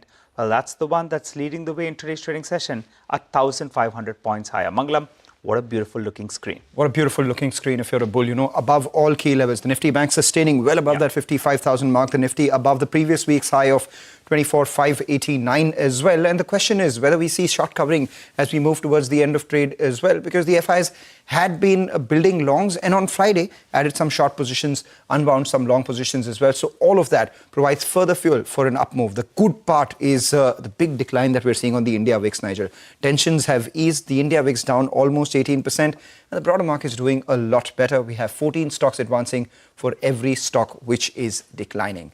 Let's talk about individual stocks then. We have Triveni Turbine. The company joins in now as they've reported a mixed set of numbers in the fourth quarter. The margins did improve, beat analyst expectations, but revenues and net profit missed estimates. Nikhil Sawhney, who's the vice chair and CMD of the company, joins in to discuss this quarter gone by in more detail. Thanks a lot, Nikhil, for joining in. The fourth quarter, the quarter as it were, if you could give us a sense of how you're seeing this year pan out. What's your prognosis on revenue, volume, and margin growth in FY26? Well, firstly, a very good morning to you. Thank you for having me on. The FY25 and the Q4 that just finished was actually a record quarter, the 17th record quarter for Triveni Turbine. Not only have we achieved the highest turnover of any quarter, the highest profitability of any quarter, but the overall growth of order book as well has been very robust.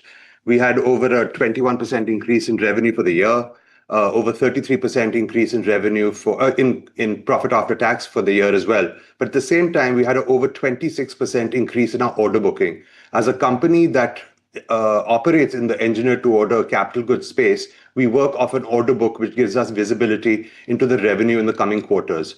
And given the fact that we are starting the year with not only a record opening order book, but the fact that we actually had a very strong growth in order booking in the previous financial year gives us good visibility into the growth for the coming year. More than that, we operate with an inquiry book, and the inquiry book has been quite resilient as well, which gives us visibility into future quarters and future years' growth in terms of revenue.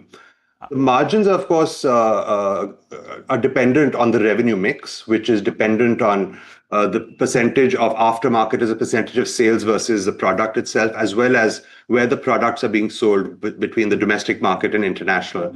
And all of these factors have actually contributed quite well to the margin level of the company, as well as the visibility in terms of profit growth.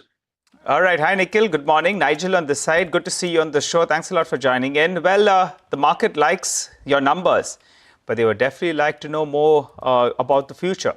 So as you said, aftermarket services, they constitute a particular percentage of the mix. How much is it? If you could tell us that, point number one.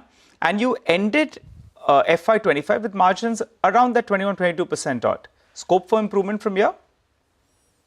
Yes, the PBT margins were somewhere in the region of about 21-22%. Our tax for this year rate was a little bit higher because we had certain losses in our US subsidiary, so therefore the margins and the entire profitability is a testament to the underlying strength that Triveni Turbine has, regardless of the investments that we are making in terms of opening up newer markets.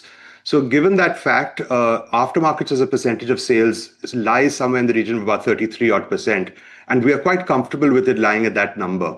The reason is that we need to live with our customers for an extended period of time. Our products last anywhere between 25 to 40 years with customers. And so therefore, the ability for us to be fair with customers, not oversell and not overreach in terms of charging more is also quite important. Right. So if you could give us a sense then, you said that your order book is strong, your inquiry book is strong as well. The last few years have been extremely strong. You crossed the 2,000 crore milestone on the top line this year as well. So you've been doing well. I mean, if I just compound your revenue over the last 3 years, it's been growing at a CAGR of over 35%. The question is that now with the base having increased, with all the levers that you have in place, do you see a 20% plus sort of revenue growth in FY26 as well? And what's your ideal proportion of exports and domestic and ideal proportion of aftermarkets and, pre-markets? Okay. Well, firstly, the fact is, as I told you in my opening remarks, that our order book has grown by over 26%. And so therefore, that gives you an indication as to the growth forecast that we have for the coming year, which is more ambitious than the number that you laid out. So having said that, and given the fact that these are orders that we need to execute to ensure that we have a high degree of customer satisfaction, this is something that we are working towards in all earnest.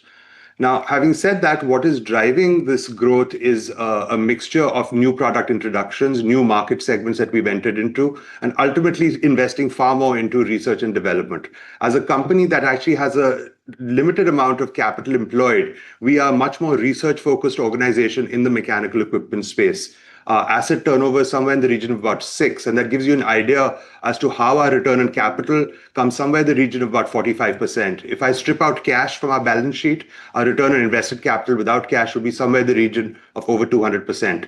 And given that fact, our focus is on people. Our focus is on developing products and solutions which are unique not only to the Indian market and the peculiarities of our customers here, but to ensure that we can be globally relevant.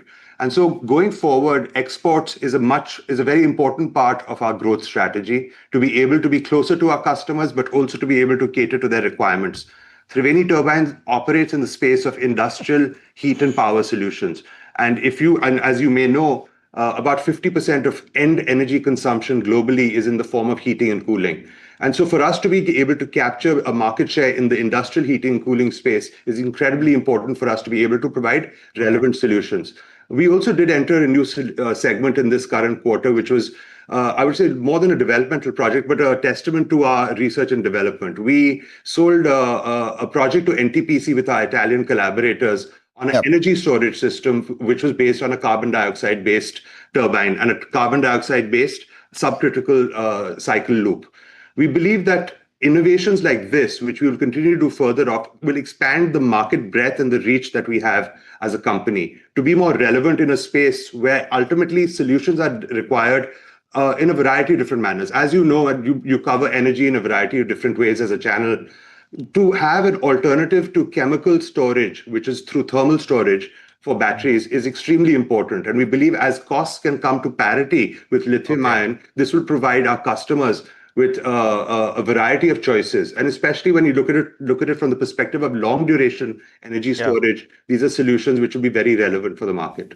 Okay, all right. Nikhil, give us a few more details. You like him or hate him, you can't ignore President Trump, right? Exports is a large part of your business. Could you tell us how much of it goes to United States? And because of the geopolitical tensions currently, is that posing a bit of a risk or is it an opportunity? Well, firstly, the thing is that there's a degree of uncertainty in the market, and that is never good for predictability of orders. But having said that, Triveni Turbine, it has a localized presence in Houston in the United States. And so to that extent, we cater to the United States through our domestic subsidiary. We had hoped for the domestic subsidiary to be able to cater to the Americas, but we believe that at this current point in time, given the uncertainty, we would cater to it from India itself. I think that the bigger issue is the uncertainty around the Green New Deal in America, which was a large investment coming through a variety of different programs in the Biden administration, including the Inflation Reduction Act and the CHIPS Act, etc. And the uncertainty given that the Green New Deal has been extracted from the current administration's mandate brings up a little more uncertainty. But having said that, companies themselves are extremely keen to continue their path of decarbonization and achieving their climate goals. Having said that, a new market has opened it up to us in the recent past, which is the small modular reactor market, for us to provide heating solutions and power solutions for that. And we already have orders in the current quarter for that market. And we believe that will present a unique unique position for Triveni Turbine in the United States as well. All right, final question before we let you go. Almost 1,000 crores of cash on your books. What's the plan here? You have return something to shareholders, buy some companies, or maybe that famed 6 times asset turnover ratio, use this to get to a potential revenue of 6,000 crores? Oh, well, very frankly, we have an investor call later today, and I'm sure some investors will ask the same question. But we have a stated dividend policy to return in excess of 30% of our profit to shareholders. And I believe at this current year, our proposal is in excess of 35%. We believe some cash in hand is a good thing to have. Not only do we have liabilities in terms of our customer advances, which form a part of our cash in hand, but we are quite resilient with the amount of cash that we have. To your second question, in terms of inorganic acquisitions, we don't have any current plans, and we don't think that it suits our company's, what I would say, balance sheet metrics, both in terms of return on capital and return on equity, for us to pursue an active acquisitive strategy. All right, take that point. Thank you so much for joining in. We saved your investors one question in the conference call, and I'm sure they have tuned into this interview to get an insight into what lies ahead for Triveni Turbines as well. The street likes it. It's a good mood for the street.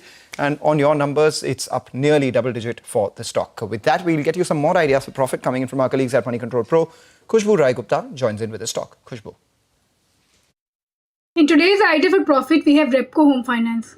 Repco is a South-based housing finance company which has seen subpar growth in the last 1 year.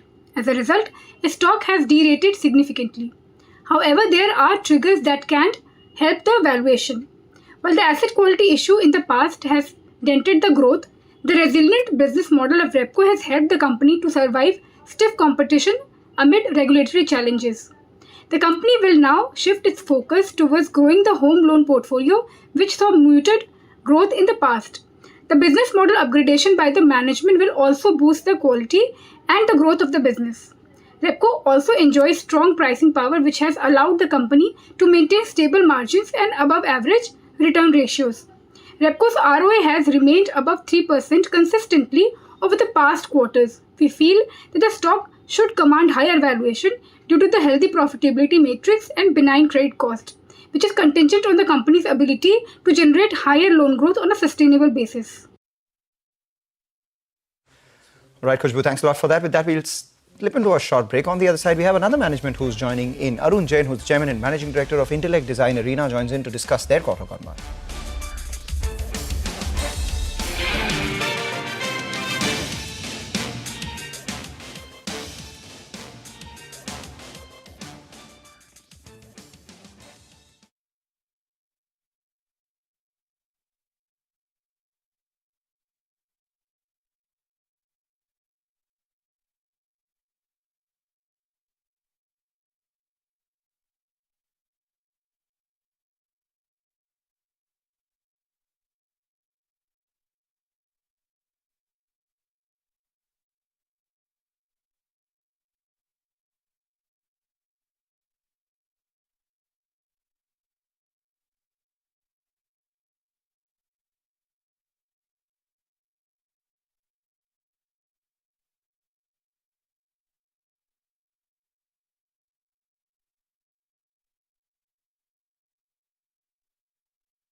Welcome back. You're watching us here on Chartbusters and CNBC TV 18. If you look at a couple of these stocks in the market, you have Dr. Reddy's. That post numbers has seen a big up move. In fact, actually up 5% off lows, opened mildly in the red and now has surged to the high point as well. But Nigel, we do have a management. Well, that's right. Let's focus on Intellect Design Arena. The company posted a super quarter, and after a while actually, because the last couple of quarters were a little bit subdued. However, quarter 4 was the star.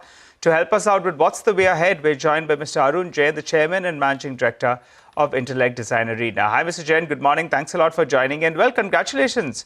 Rocking quarter, it seems. But what's the way ahead? Quarter 2, quarter 3, there were some delays. Quarter 4, you returned back in solid form. FY26, what kind of a revenue growth should we work with? And we don't give guidance with the basis of this kind of a change which happens every time. So, but we are seeing that our strategy of eMAC.ai going to Europe and America is working very well because of a lot of legacy technologies they are sitting on. And eMAC is a kind of a disruptive technology in banking space using first principle thinking and zero-based design. That is where the traction is building it up, which I mentioned during my last conversation with you and last quarter conversation with you, that since our strategy has moved towards larger size projects and larger, there was a delay on the quarter one, quarter two, where we first quarter revenue was as low as 550 crore, moving to 750 crore was a completely new. Mr. Jain, let me come in, sir. Mr. Jain, let me come in, sir. The last year, though quarter four was blockbuster, for the year you ended flattish. Give us a simple number. This year, what should we work with, sir? Yeah, the design for the organization is same. Is around 15% growth we are looking for in a year on year. The whole is just driven by new markets, is driven by new products. So this time, Intellect AI, which is a third unit, GTB and Intellect AI is coming up, which is driving the growth for the coming years. So GTB will drive wholesale banking growth, GCB will drive consumer banking growth, and AI will drive my AI growth in the region where we announced one of the largest AI deal of more than 200 crore in this quarter, out of which significant revenue is backward loaded, but still that is a proof of the pudding that what AI we are delivering is a business impact AI. All right, so we take that business impact AI, 15% revenue growth is what you're looking at.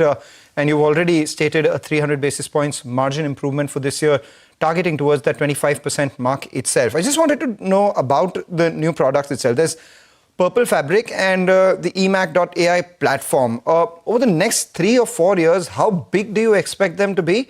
What is the current order booking or deal searching that you're doing in these platforms?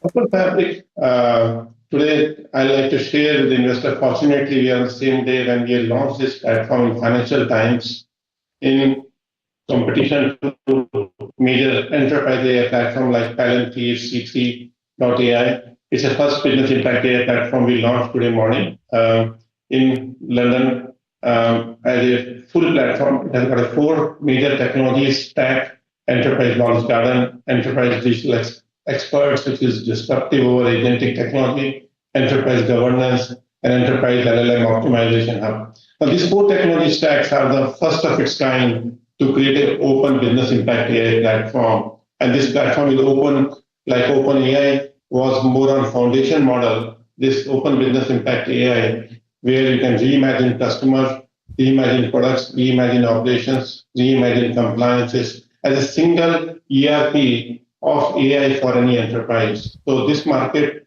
what you're asking the question in the next 5 years, we are believing should be 5,000 crore market on AI alone.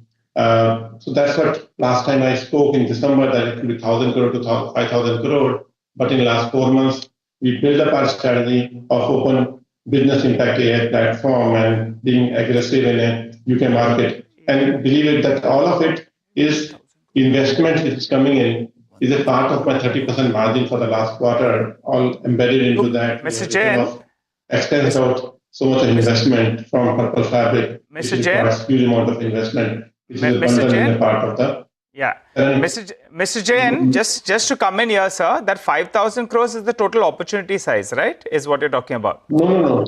5,000 crore is for Intellect, not the opportunity size. The opportunity size for AI would be 500,000 crore. AI is going to be. No, for you.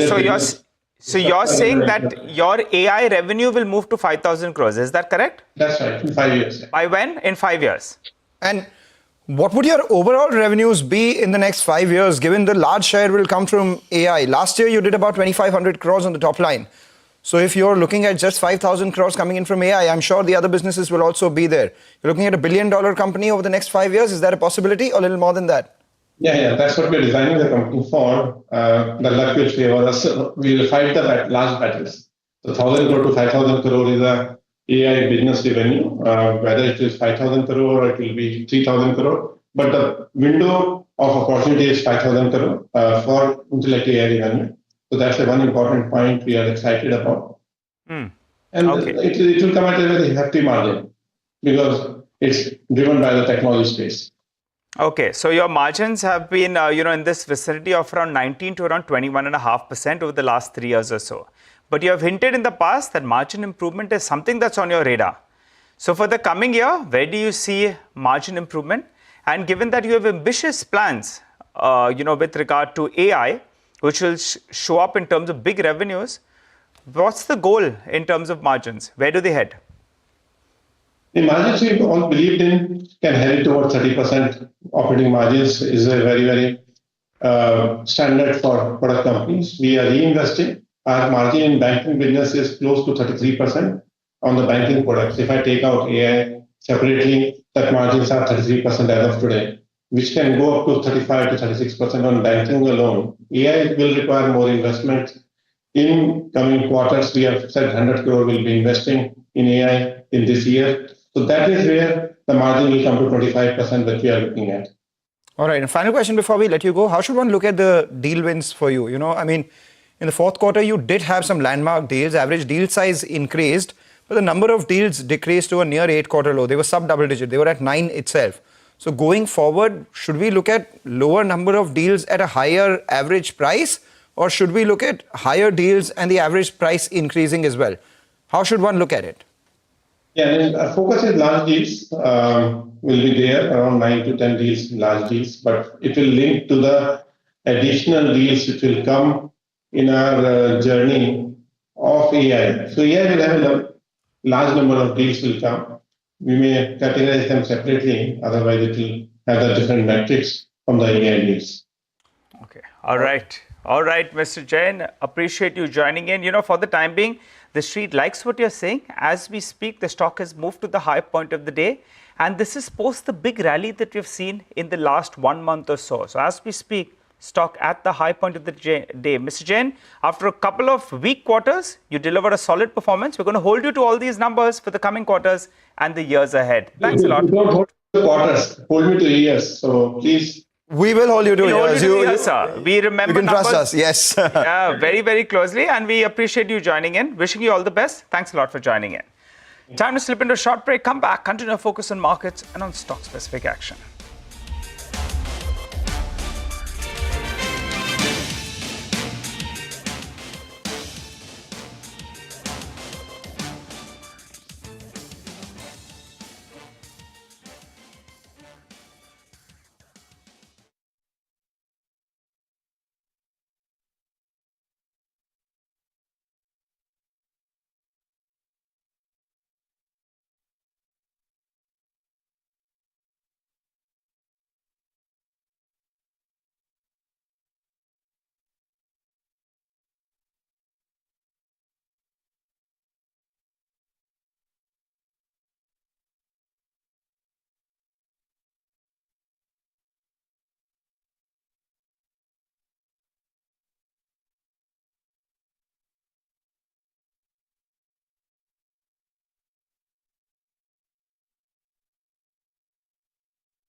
Well, let's focus on one segment of the market that's a little under the weather. That's the pharma stocks. Ekta joins in to tell us exactly why. Ekta? Thanks for that. Well, yes, President Trump has tweeted that he plans to sign an executive order Monday morning, which is going to be focused on prescription as well as pharmaceutical drug prices being reduced. Prices could reduce as much as around 30 to 80% and almost immediately.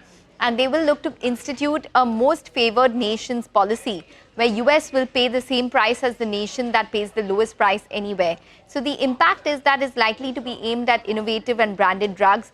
Generic drugs could probably see a fallout of this policy. Experts say that one needs to see how the policy really is structured and the industry is watching for likely tariffs being imposed on pharmaceutical imports as well. That is the larger picture, but in the near term at least, what exactly does this policy constitute of? Is it just going to be limited to Medicare and Medicaid, where the volumes might be limited for Indian generic companies? Then maybe the impact would be lesser. So one would really need to see the finer details of it. But nonetheless, stocks such as Sun Pharma are lower in today's trading session because they have a specialty portfolio with branded drugs as well. So the street is probably fearing that the impact could be greater for a company like that, which doesn't only have pure generic drugs at play.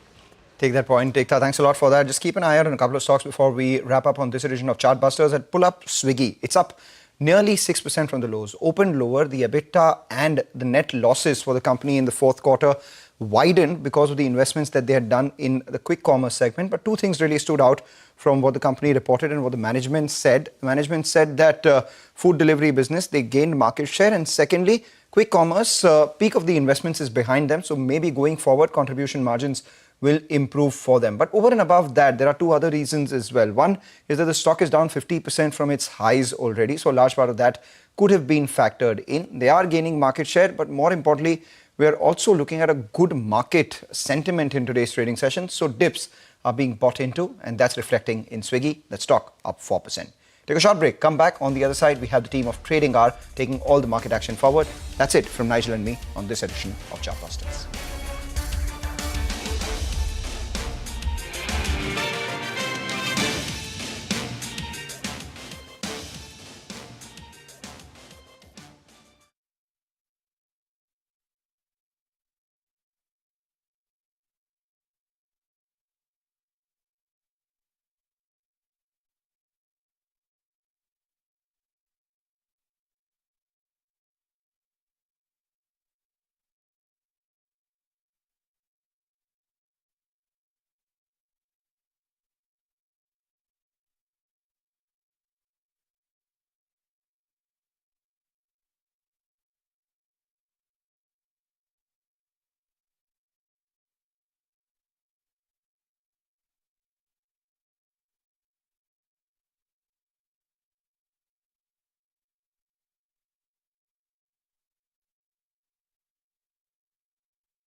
Good morning. You're watching Trading Hour live from the CNBC TV 18 Motilal Oswal studios. I'm Hormas Fatakia. With me is Reema Tendulkar. Reema, well, the markets are staging a very strong comeback after the uncertainties of last week, and the bulls are making a very, very strong move on the upside. Almost 700 points higher now on the index. The broader markets are doing well on almost 13.5 lakh crore already added to the market cap of the BSE listed companies already by the first couple of hours of the trading day.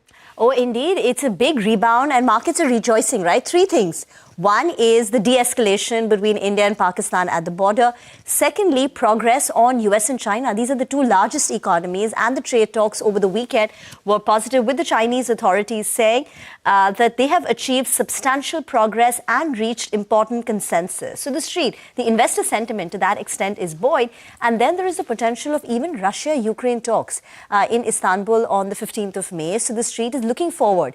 Investors are looking forward to that. So, I mean, there's good good news on multiple fronts this time, and that's what's visible on the screen. The Sensex is zoomed close to about 2,200 points. The Nifty is higher by nearly 700 points. It was at 24,700, and now just a shade below that. Across the board, there is participation. So it's not just the mid-cap index which is up. The mid-cap index is up nearly about 3.5%, but metals, IT, capital goods, real estate, these are the stocks where you can see big moves today. Plenty of stock-specific, earnings-specific reactions as well, right? And, Triveni Turbine is one such earnings reaction, 9% higher on that stock. So doing fairly well for itself is Triveni Turbine. We just heard from the management a few minutes earlier. And the other stock-specific reaction, though, is Reliance Power. And that, too, is up 10% after the order win that came in from SJVN. And that stock is among the top gainers on the Nifty 500 today. Cera Sanitaryware is up 11.5%, is the top gainer on the Nifty 500 index. But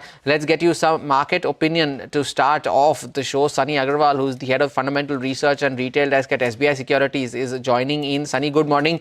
Thank you for joining in. Before I get to your long-term investment ideas, a quick word on this market reaction of today.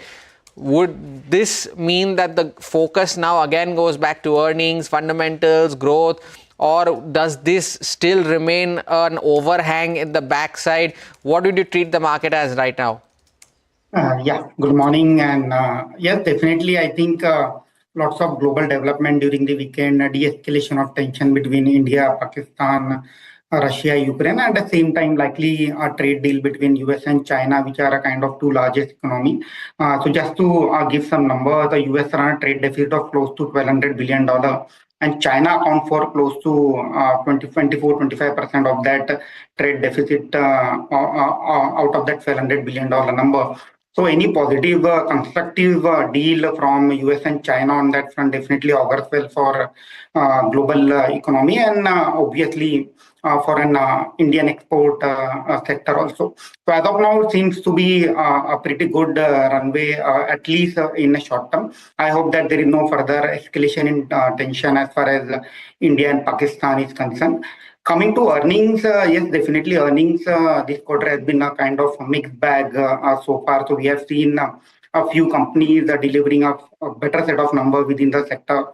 A case in point, ICICI Bank, HDFC Bank within banking as a sector. Housing finance, we have seen a robust set of numbers from PNB Housing. So again, a kind of mixed bag of earning so far.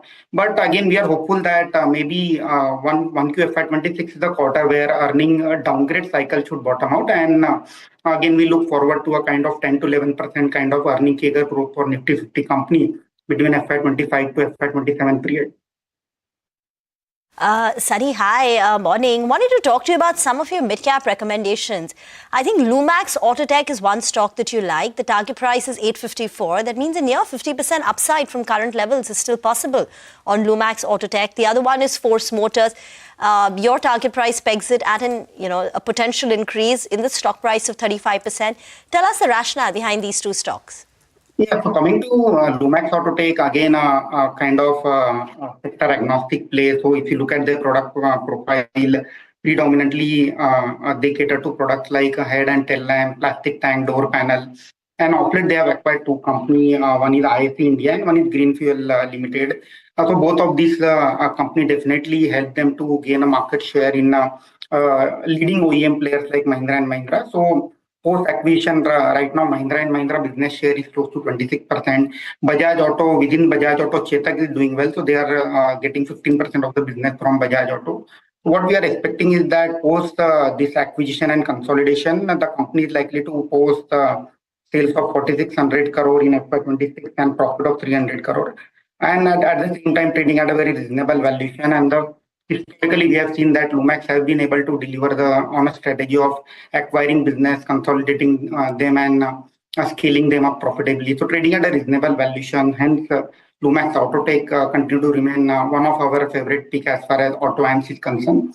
Coming to Force Motor, again, there we have seen that in FY24, company has shut down their tractor business, which was a kind of loss-making drag on the earning.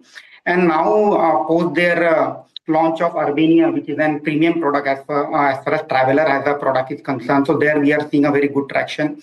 Even if you look at an April 25 sales number, the numbers have grown by close to 40% for post-motor. Again, we believe that the company against a debt-free balance sheet, and at the same time trading at a very reasonable valuation, close to 18 times FY27 price to earning multiple.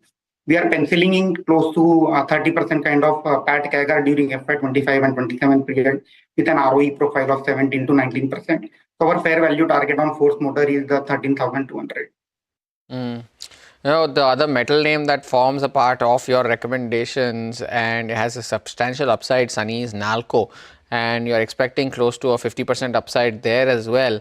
But what drives you to be bullish on Nalco, especially considering there are other bigger metal names to consider, be it Hindalco, Tata Steel, or even for the likes of JSW Steel or JSPL? Why Nalco?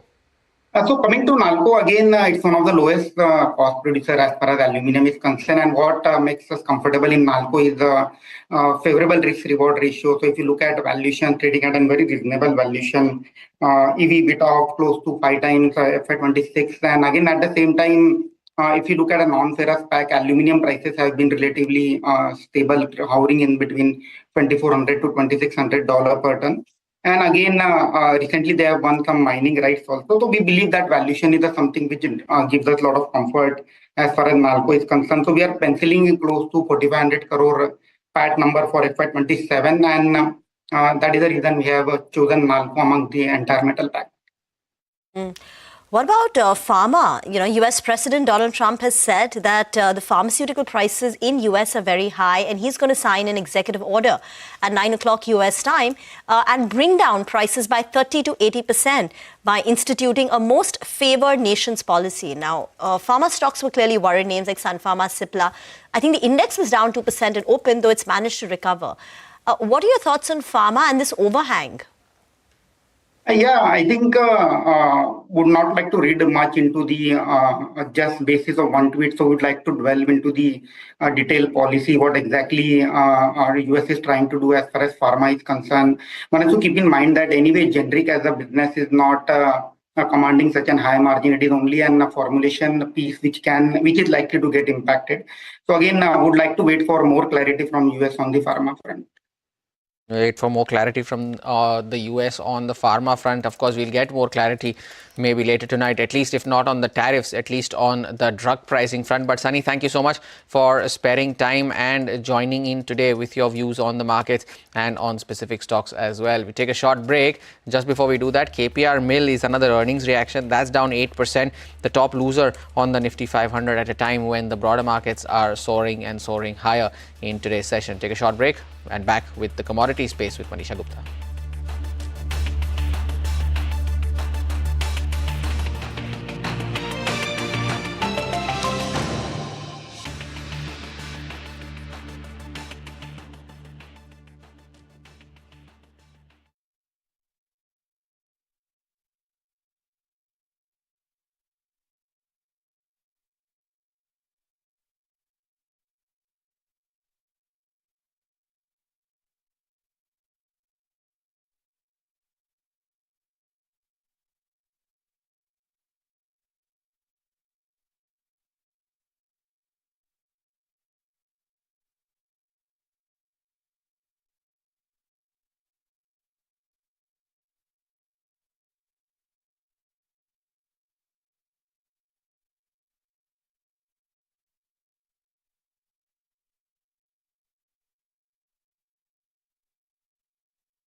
Welcome back. The markets continuing to do well for themselves, almost 700 points higher on the Nifty, actually 700 points higher now on the Nifty. Above the mark of 24,700 is where the index stands. Of course, the biggest single day gain this year by a distance for the markets, and it's good going. The other positive trigger, though, which got lost amidst all of these border developments, was the onset of the monsoon, and the IMD making a forecast that the monsoons will reach Kerala on the 27th of May, and that has also resulted in a lot of these stocks like Escorts, Kubota and these tractor manufacturing companies doing well for themselves. Escort Kubota at one point was up 7% in today's session, still holding on to gains of 6.5%. But more details on the monsoons, Manisha Gupta is joining in just for that. Manisha, good morning. Morning, and thank you for that, Hormuz. As you very rightly said, we have all positives when it comes to monsoon 2025 right in front of us. The onset is also expected to be earlier on 27th of May, and that chart should tell you if you look at the last 5 years, really,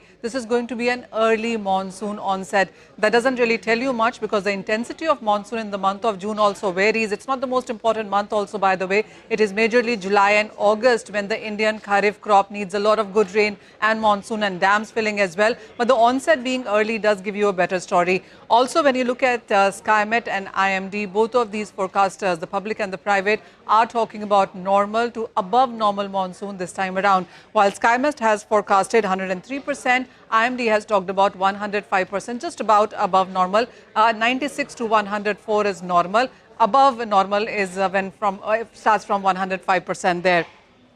I also want to talk about on what we've done in sense of monsoons in the last couple of years as well. Well, remember last year as well, we had a great monsoon at 108%. It wasn't projected like that, but by the time the monsoon ended, we had very strong rains there. Before that, in 2023, it was much lower at around 94%, but then again at a normal stance there. So last couple of years have been good as well, and this year as well promises to be quite on the positive side. Another important thing to note is that SkyMet and IMD both are talking about stronger possibilities of normal to above normal monsoon at around 30 to 40% there. Above normal expectations holding above at around 30%. Excess also is on the higher side. Deficient monsoon is something that both of these forecasters are not anticipating at all. All right, Manisha, thank you so much for that update. Positives coming in from the monsoons as well. Now, 27th of May is the date that the IMD has predicted for the southwest monsoons to hit the Kerala coast. Now, shifting focus back to earnings then, and Motherson Sumi Wiring reported their results last week, and it was a steady quarter. Revenues were up 12% year on year, but the profits saw a drop. Then meanwhile, commodity price increase also resulted in a drag on the margins. Now, to discuss this and more, we are now being joined by Mahinder Chhabra, who is the CFO of the company, and Anurag Gahlot, who is the COO of the company. Mr. Chhabra and Anurag, thank you so much for joining in for the quarter gone by. I'd like to start off by asking you, gentlemen, about the electric vehicles space. First up, what has been the total contribution from this segment to your overall top line? What is the kind of growth that you are projecting in FY26? And once all the greenfield plants begin your operations by the second quarter of FY26, what is the kind of total capacity that you're anticipating and the incremental revenue opportunity that you can generate from that? Okay, good morning. First of all, thanks to inviting us on CNBC. I would like to say that EV is contributing approximately 4% of our top line at this moment. Our expansion, which we have declared, which is going to happen in Q1 and Q2 of FY26, they are having ICE and EV both models. So currently we are supplying to all the categories of EV, whether you talk about passenger vehicle, commercial vehicle, buses, trucks, lawn movers, and two-wheelers as well as. So we have a good experience in manufacturing EV products and are ready with whatever the volumes will come up or given by the customers. Just to come back on to these ramp up of Q1 and Q2, there is upcoming growth is quite substantial, as we had explained in last quarter as well, that once full volumes get kicked in and sales happen as per the customer plans, so these three new greenfields will going to contribute a growth of approximately 20%, which is very big. And we believe that this should be sometime in H2. So this is part of ICE and EV both. Okay, got that. And just to complete the point, Anurag, so today the EV contribution is about 4%. One of your plants has started production, but there are others which are upcoming. So once they all come on stream, what will be the overall production capacity and what do you anticipate the contribution of EV will be?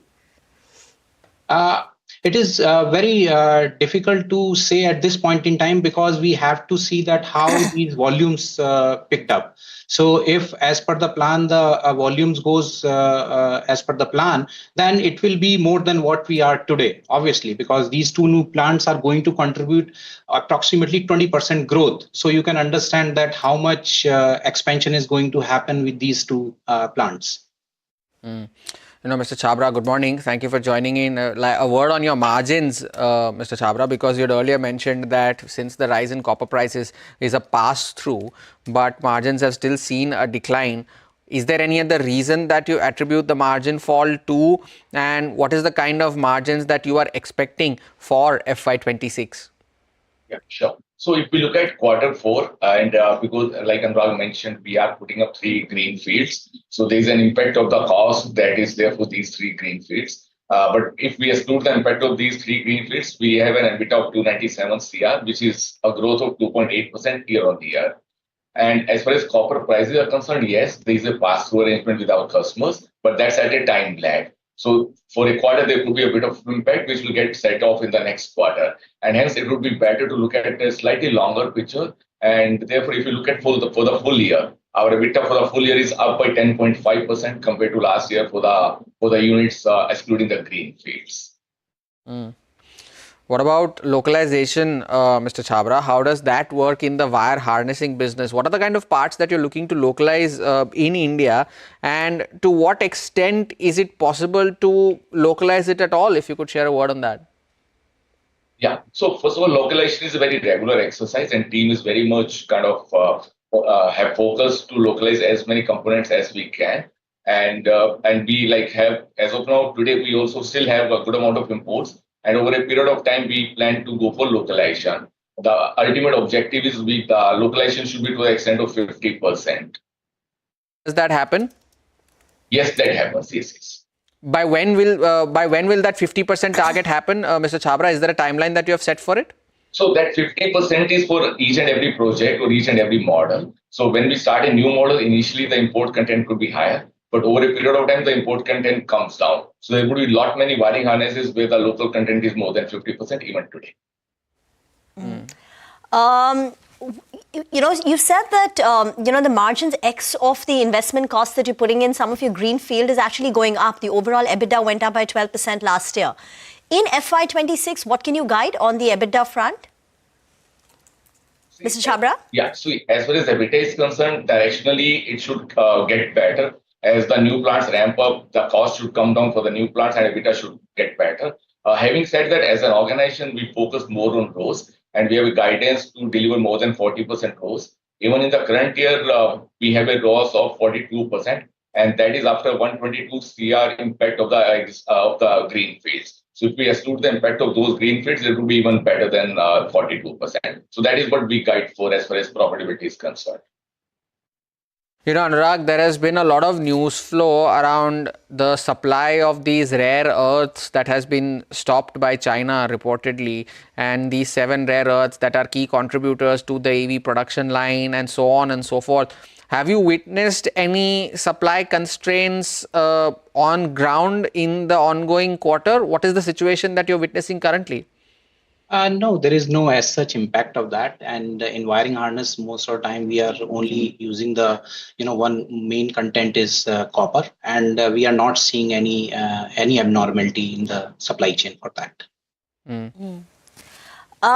You've always said, broadly that, led by premiumization, a gradual shift towards EV, we are seeing a higher content per vehicle. And that's been the driving force for the company's expected profitability over the medium to longer term. Anurag, if you could tell us, is there a number that we can put to it? And what would be the extent that this higher content per vehicle will go up? You have to understand one thing. The new models which are launching, they are launching with very advanced interactive interface for rich consumer experience at this moment. And they are built by the state-of-the-art wiring harnesses system for superlative functional density also. So MS will package more content through, I can say, with a competency where the vehicle size remains same, but we are putting a lot of content into that. But it's very difficult to pinpoint that how the content from one vehicle to another vehicle will be, because as I explained, the new generation vehicles are coming with a very feature-rich models, whereas a few years back you won't see this much feature in the vehicle. So it's changing, but it's very difficult to pinpoint that this is going to hit the margins because of this content growth. One final question from my end, Mr. Chhabra. You had mentioned that the passenger vehicles business is around 60% of your top line. Do you witness or do you foresee a segment concentration risk of sorts, or is this the mix that you would want to stay with, be it passenger vehicles being 60 and the rest being in that 7 to 10 to 15% range, or would you want to bring that down and focus on growing the other business verticals as well? See, as far as MS Willy is concerned, our focus is on all the segments, be it PV, CV, two-wheeler, off-road. It's more to do with the market. So we want to grow in line with the market or better than the market in terms of growth. So it's more driven by the market. So I'm assuming that you would believe that in FY26 also the product mix relatively stays the same, right? More or less same. That's what we think. And for 12% revenue growth in FY25, would you expect a 15% in FY26, or would you be happy with 12 as well? Well, we would like to grow as much as we can. Two factors. One, it depends on the market growth, the industry growth, and second, the content growth. So based on this, we have a very positive outlook for the coming year. All right, Mr. Chhabra, Anurag, thank you so much for sparing time and joining us today to discuss the road ahead for your company. Wish you good luck for FY26 as well. By the way, the markets continue to remain strong. 24,700 is where the index currently is, 720 now, 710 points higher on the Nifty. I was just mentioning KPR Mills, that is down 8%, but a sector not doing well today on expected line, that too is Pharma. Sun Pharma at one point was down almost 6.5-7%. That has recovered slightly from the lows of the day and is now down around 3.5%. And some of the others that are not doing well though include the likes of Concord Biotech. So no significant reaction seen in a lot of these pharma names, be it Lupin, Glenmark, Biocon. Most of them have recovered from the lows, and as you just saw a few seconds earlier, the Nifty Pharma Index is almost on the verge of breaking into the green. But we take a short break. On the other side, we discuss charts and a lot more with Aditya Agarwala of Invest for Edu and their top trading ideas as well. Stay tuned.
Welcome back. And just as you mentioned, the index at the highest point of the day at 24,720, a pocket that is contributing to that gain is the tourism related names, be it hotels, be it aviation, be it the ticket booking platforms, all of them doing well in today's session. In Indian Hotels is up 6.5%. Indigo at one point was up 7%. It's now up 7.5% as well. And a lot of these other names as well, be it Ixigo, be it the likes of Ease My Trip, all of them, even IRCTC for that matter, is seeing healthy gains in today's trading session. Lemon Tree too at one point was up almost 5.5% to 6%. So IRCTC up 4% at 750 and Lemon Tree up 6% in today's session as well. Now Aditya Agarwala for Invest for Edu is joining in now for a quick chart check and some trading ideas. So Aditya, good morning. Thank you for joining in. after a move like this, 700 points on the index and counting, a 2,000 point move on the mid-cap index and counting, what do you recommend? Would you recommend booking profits at higher levels, or even partly for that matter, or would you advise staying put because there is more on the upside? Hi, Orbas. Good morning. Thanks for having the show. I think there is more on the upside, definitely, because most of the negativity is already priced into the market after a good positive news. We've eventually broken out of that consolidation, which had been going on for a few weeks now. And clearly beyond 24,500, I see market easily crossing 24,800, which is an intermediate hurdle. Once 24,800 is taken out, I think we are on course to test levels of 25,200. So somebody is already in the market, I think, so one should stay put. Just keep increasing your trading stop losses. That's it. I don't see any reason to exit from the market just yet, because if you look at the VIX, it has cooled off significantly from Friday's level, and it is maintaining that level of something below 18 or somewhere around 18 or mark. So I think this is something which is a comforting factor for all the investors and the traders. So one should clearly stay put in the Nifty and as well as Bank Nifty. I think the kind of move that Bank Nifty is showing in trade today, it's on course to cross that level of 56,000 on the upside and can easily test levels of 56,500. And from a sectoral point of view, I think apart from bank, metal is something, and autos, metal and autos, these are the two sectors which I think will contribute significantly towards the outperformance that I'm talking about in the markets. And both, I think, will benefit from the ongoing development as far as trade agreements are also concerned. I just go by the chart check as well. Both indices look attractive to me. What about stocks? Since markets are headed higher towards 25,200, what stocks would you recommend? So, Rima, I've got a couple of buy recommendations. One is Chola Finance. That is looking very interesting after a decent bit of a correction. Stock is up and away again. I think one should clearly buy at current levels. Look for a target of 1,700 on the upside on Chola Finance. I beg you, 1,900 on the upside in Chola Finance. And on the downside, can look for a stop loss somewhere around 1,500. So for a target of for the target of 1,900 to about 1,800 on the upside, one can actually buy Chola Finance.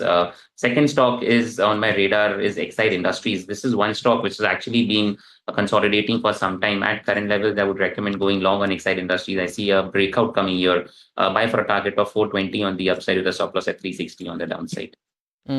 All right, Aditya, thank you so much for sparing time and joining us today with your views on the index and on specific stocks as well. By the way, a key factor behind the surge in Indigo in today's session as well is, of course, the lifting of the NOTAMs, and the notice to airmen have been issued now to reopen all the 32 airports for civil flights that were shut all through a better part of last week because of the escalating tensions on the border between India and Pakistan. And now the NOTAM has been issued to reopen all the 32 airports for the civil flights. Of course, this is the CNBC TV 18 news break from earlier in the day, and Madhya will be joining us shortly for more details on this. But for now, the news is that the NOTAM has been issued to reopen all the 32 airports for civil flights. But the other news, the more important news from Friday evening spilling over to today morning as well, was the news on Yes Bank, where Sumitomo Mitsui has signed a deal to buy a 20% stake. Yes Bank at one point was up almost 9% in early trading, has cooled off substantially from the highs of the day. But Ritu is joining in with more details on this. Ritu. Well, 5 years ago, you had this group of banks led by State Bank of India stepping in to rescue Yes Bank, and how things have now come a full circle. These very banks are getting ready to cash out, and with big returns. So you have Japan's Sumitomo Mitsui Banking Corporation, or SMBC, that is going to buy a 20% stake in Yes Bank at 21.5 rupees per share in a deal worth around 13,393 crore rupees. That makes it the largest cross-border investment in the Indian banking sector that we've ever seen. Now, to get to that 20% stake, SMBC is going to buy 13.19% stake from SBI, the largest investor in the bank at the moment, and the remaining 6.81% from 7 other banks, that is Axis, Bandhan, Federal, HDFC, ICICI, IDFC First and Kotak Mahindra Bank. Once the deal is done, SBI stake will drop to 10.8%, and the other banks, these 7 banks, their holding will come down to 2.93%, and SMBC will become the single largest shareholder. Now, State Bank of India stands to gain the most, about 4,760 crores in absolute terms, which is a neat little 7.5% of its expected FY26 profits, and this also gives it a 13 basis point boost to the bank's Tier 1 capital. Apart from this, HDFC Bank, ICICI Bank will also see some sizable gains, but when you look at it in percentage terms, IDFC First Bank and Bandhan come out ahead. Bandhan, for instance, also gets a 10 basis points bump up to its Tier 1 capital. Federal Bank gets a 9 basis point and so on. Of course, the deal is still going to need the green light from the Reserve Bank of India and the CCI. Once approved, SMBC will have the right to nominate 2 directors on the bank's board. SBI will have the right to nominate 1. And here's also another interesting twist, so to speak. SMBC's parent company, Sumitomo Mitsui Financial Group,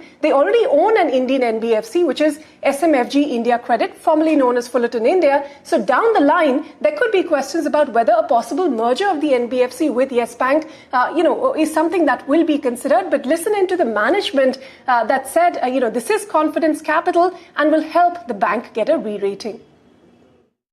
So now it would require the approvals from Reserve Bank of India and Competition Commission of India. And we are hopeful that the whole transaction would be completed in the second quarter of this financial year. Re-rating itself would give us a lot of opportunities both on funding side as well as on the lending side.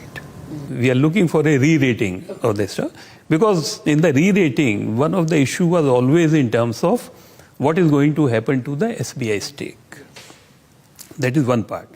The second part, that with the re-rating, definitely your funding cost would also come down. Right? The third part, if such a respectable foreign institution investing in you, it also gives you the mileage in terms of opening your door for a lot of other things.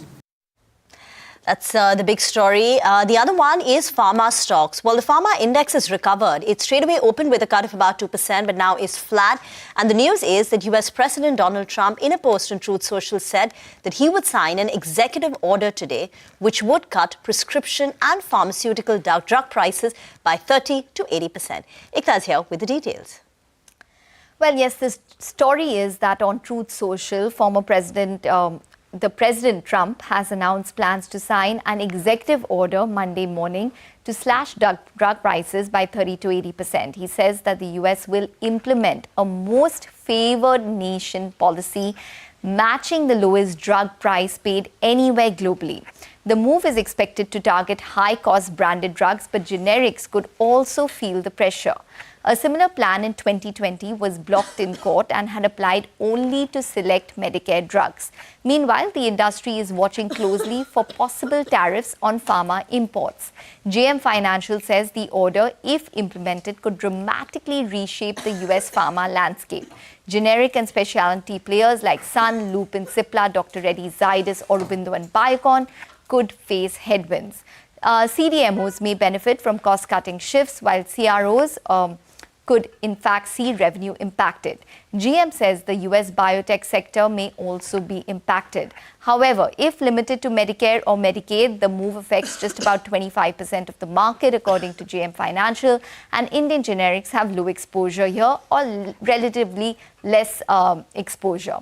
They also point out that reports suggest it may only apply to Medicare Part B, which is just 5 to 10% of the market, making the actual impact likely limited. So let's see what is announced by President Trump in terms of the executive order. The larger picture remains even the tariffs that they would eventually put on pharmaceutical imports, which is what the president has stated could probably be in the next couple of weeks. Indeed, we'll be watching out for that. Or not significant reactions, of course, in the pharma names. Most of them have recovered from the day's low. Sun Pharma included now is down only 3.25% is Sun Pharma. So we'll watch out for later this evening when Donald Trump eventually signs on that executive order and announces more details on that. But the other stock that's doing well in today's trading session is Birla Corp, and that is locked in a 20% upper circuit. Nigel is joining in with what's working for the company. Nigel. Well, thanks a lot for that, Hormuz. Earlier today I had pointed out that if I had to pick a stock of the day based on results, it'll be Birla Corp. And the numbers look absolutely fantastic. Let's run you through the numbers first up. What was so good about the numbers? Well, the realization's coming up by close to around 7% on a sequential basis. We know that cement prices at any part of the country didn't go up by around 7%. So there'll be an element of incentive income that's accounted for in that sales number. So we'll require clarity on that front. That's point number one. Point number two is with regard to the operational or the unit economics. You have the volumes that came at around 5.25 million tons. That's the highest quarterly run rate we have ever seen from them. So clearly the added capacities are ramping up. Not just that, they had the benefit of operating leverage. They had higher realizations and also lower input cost, which led the EBITDA per ton to come in at its highest levels in the last 18 quarters or so. So a solid operational performance is what we have seen. Not just that, the net debt number, that is a cherry on the cake because it's not come down for last many quarters. But if you look at it from last year, quarter 4 to this year, quarter 4, it's come down by 700 crores. So that as well is the positive. And they have laid out a capex plan to move from 20 million tons to around 27 million tons. They've announced a capacity addition of around 6 million tons. And for that, they've earmarked close to around $82 on a per ton basis, which is a sharp discount in comparison to what you see for the replacement cost of roughly around $100, $110 per ton. Talking about replacement cost, there has valuation comfort because the stock trades at around $60 to around $65 per ton. That explains why, put all the factors together, valuations, solid numbers, and deleveraging. The street, like said, stock locked it upper circuit. Oh, upper circuit, 20% higher for Birla Corp. And of course, looking at the analyst recommendations as well, not a single analyst out of the 21 who tracked the stock have a sell recommendation on it. So Birla Corp, the stock of the morning, potentially 20% higher on that name. We'll take a short break. Up next, we get you a sneak peek of our exclusive show, Market Cafe, with JP Morgan India's Sanjay Mukim. Stay tuned. We'll be back on the other side.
Welcome back. Let us now get you a snippet from the latest episode of our digital offering Market Cafe. This week, Surabhi caught up with JP Morgan India's head of research, Sanjay Mukim, and discussed whether the earnings slowdown can become a structural problem for Indian equity investors.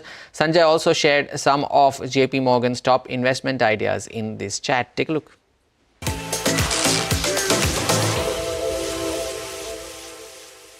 Most of our large FMCG companies are barely able to do 2-3% volume growth. They're flat, sometimes it's down. IT services, again, because of various global issues, not growing. So, in the here and now for the listed market, is earnings growth becoming a real problem? It is. If you look at the tone of earnings that have come out so far for the March quarter, or the likelihood of earnings in the coming quarter, it's just not going to be great. Okay. And look, if there is a sentiment problem globally, because of the uncertainty around tariffs, that percolates to India as well. So corporate sentiment, who is going to set up, commit large capex in this environment? Very few people will want to do that. They'll want to wait and see how these things develop globally. Consumer sentiment is impacted similarly because of the headlines that you read on TV. Oh, if you're an IT employee, are you expecting a big bonus this year? Perhaps, maybe you dilute your expectation, right? Yeah. Which then feeds into your consumption patterns and you become a little bit more cautious. So the Indian economy will feel part of that shock. We'll feel less of a shock than the rest of the world, but we will feel that impact nonetheless. Okay. But that's the global part of the shock that's kind of percolating through. What about domestic? We were supposed to be a very resilient domestic economy. Then why is there sudden concern about local earnings, domestic earnings as well? So if you take a, let's say, 10-year historical view, on an index level basis, large cap index, we've never actually delivered dollar earnings faster than EM. So this assumption that, India will have a beta to EM on earnings, it's never actually played out in the last 15 years. So the question I get from a lot of my investors, why am I then paying this multiple premium if you've never actually delivered growth? It goes back to everything we've discussed originally, is because there is an assumption of longer growth in India. Right, that you will get this growth for the next 15 years and therefore the valuation is still justified on a DCF, whereas in other countries you may still be looking at a 2-3 year growth period. So instead of bursts of sharp growth, exactly, this is, higher for longer. Higher for longer, a duration of growth. Okay. Therefore, to go back to your question, how do you make money in this market is by being patient. If you think that... Everybody who came in after COVID in the market, please listen to this. It's all about patience. Yes. Please continue. So, because again, to your point, to take it seriously, right? After COVID, people have made a lot of money, right? Because there've been this huge mid-cap rally. The growth was we were printing nominal GDP growth of 25%, which showed up in earnings when, the equity market straight-lined it and put a multiple on it and all that. That is not how equity investing works.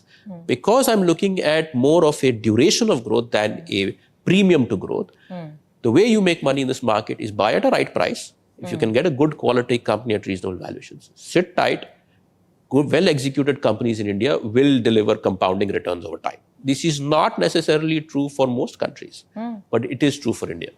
This is very interesting. So instead of forever searching for the burst of 9% and hit the headlines, which we people in the news love to do, we love our headlines, right?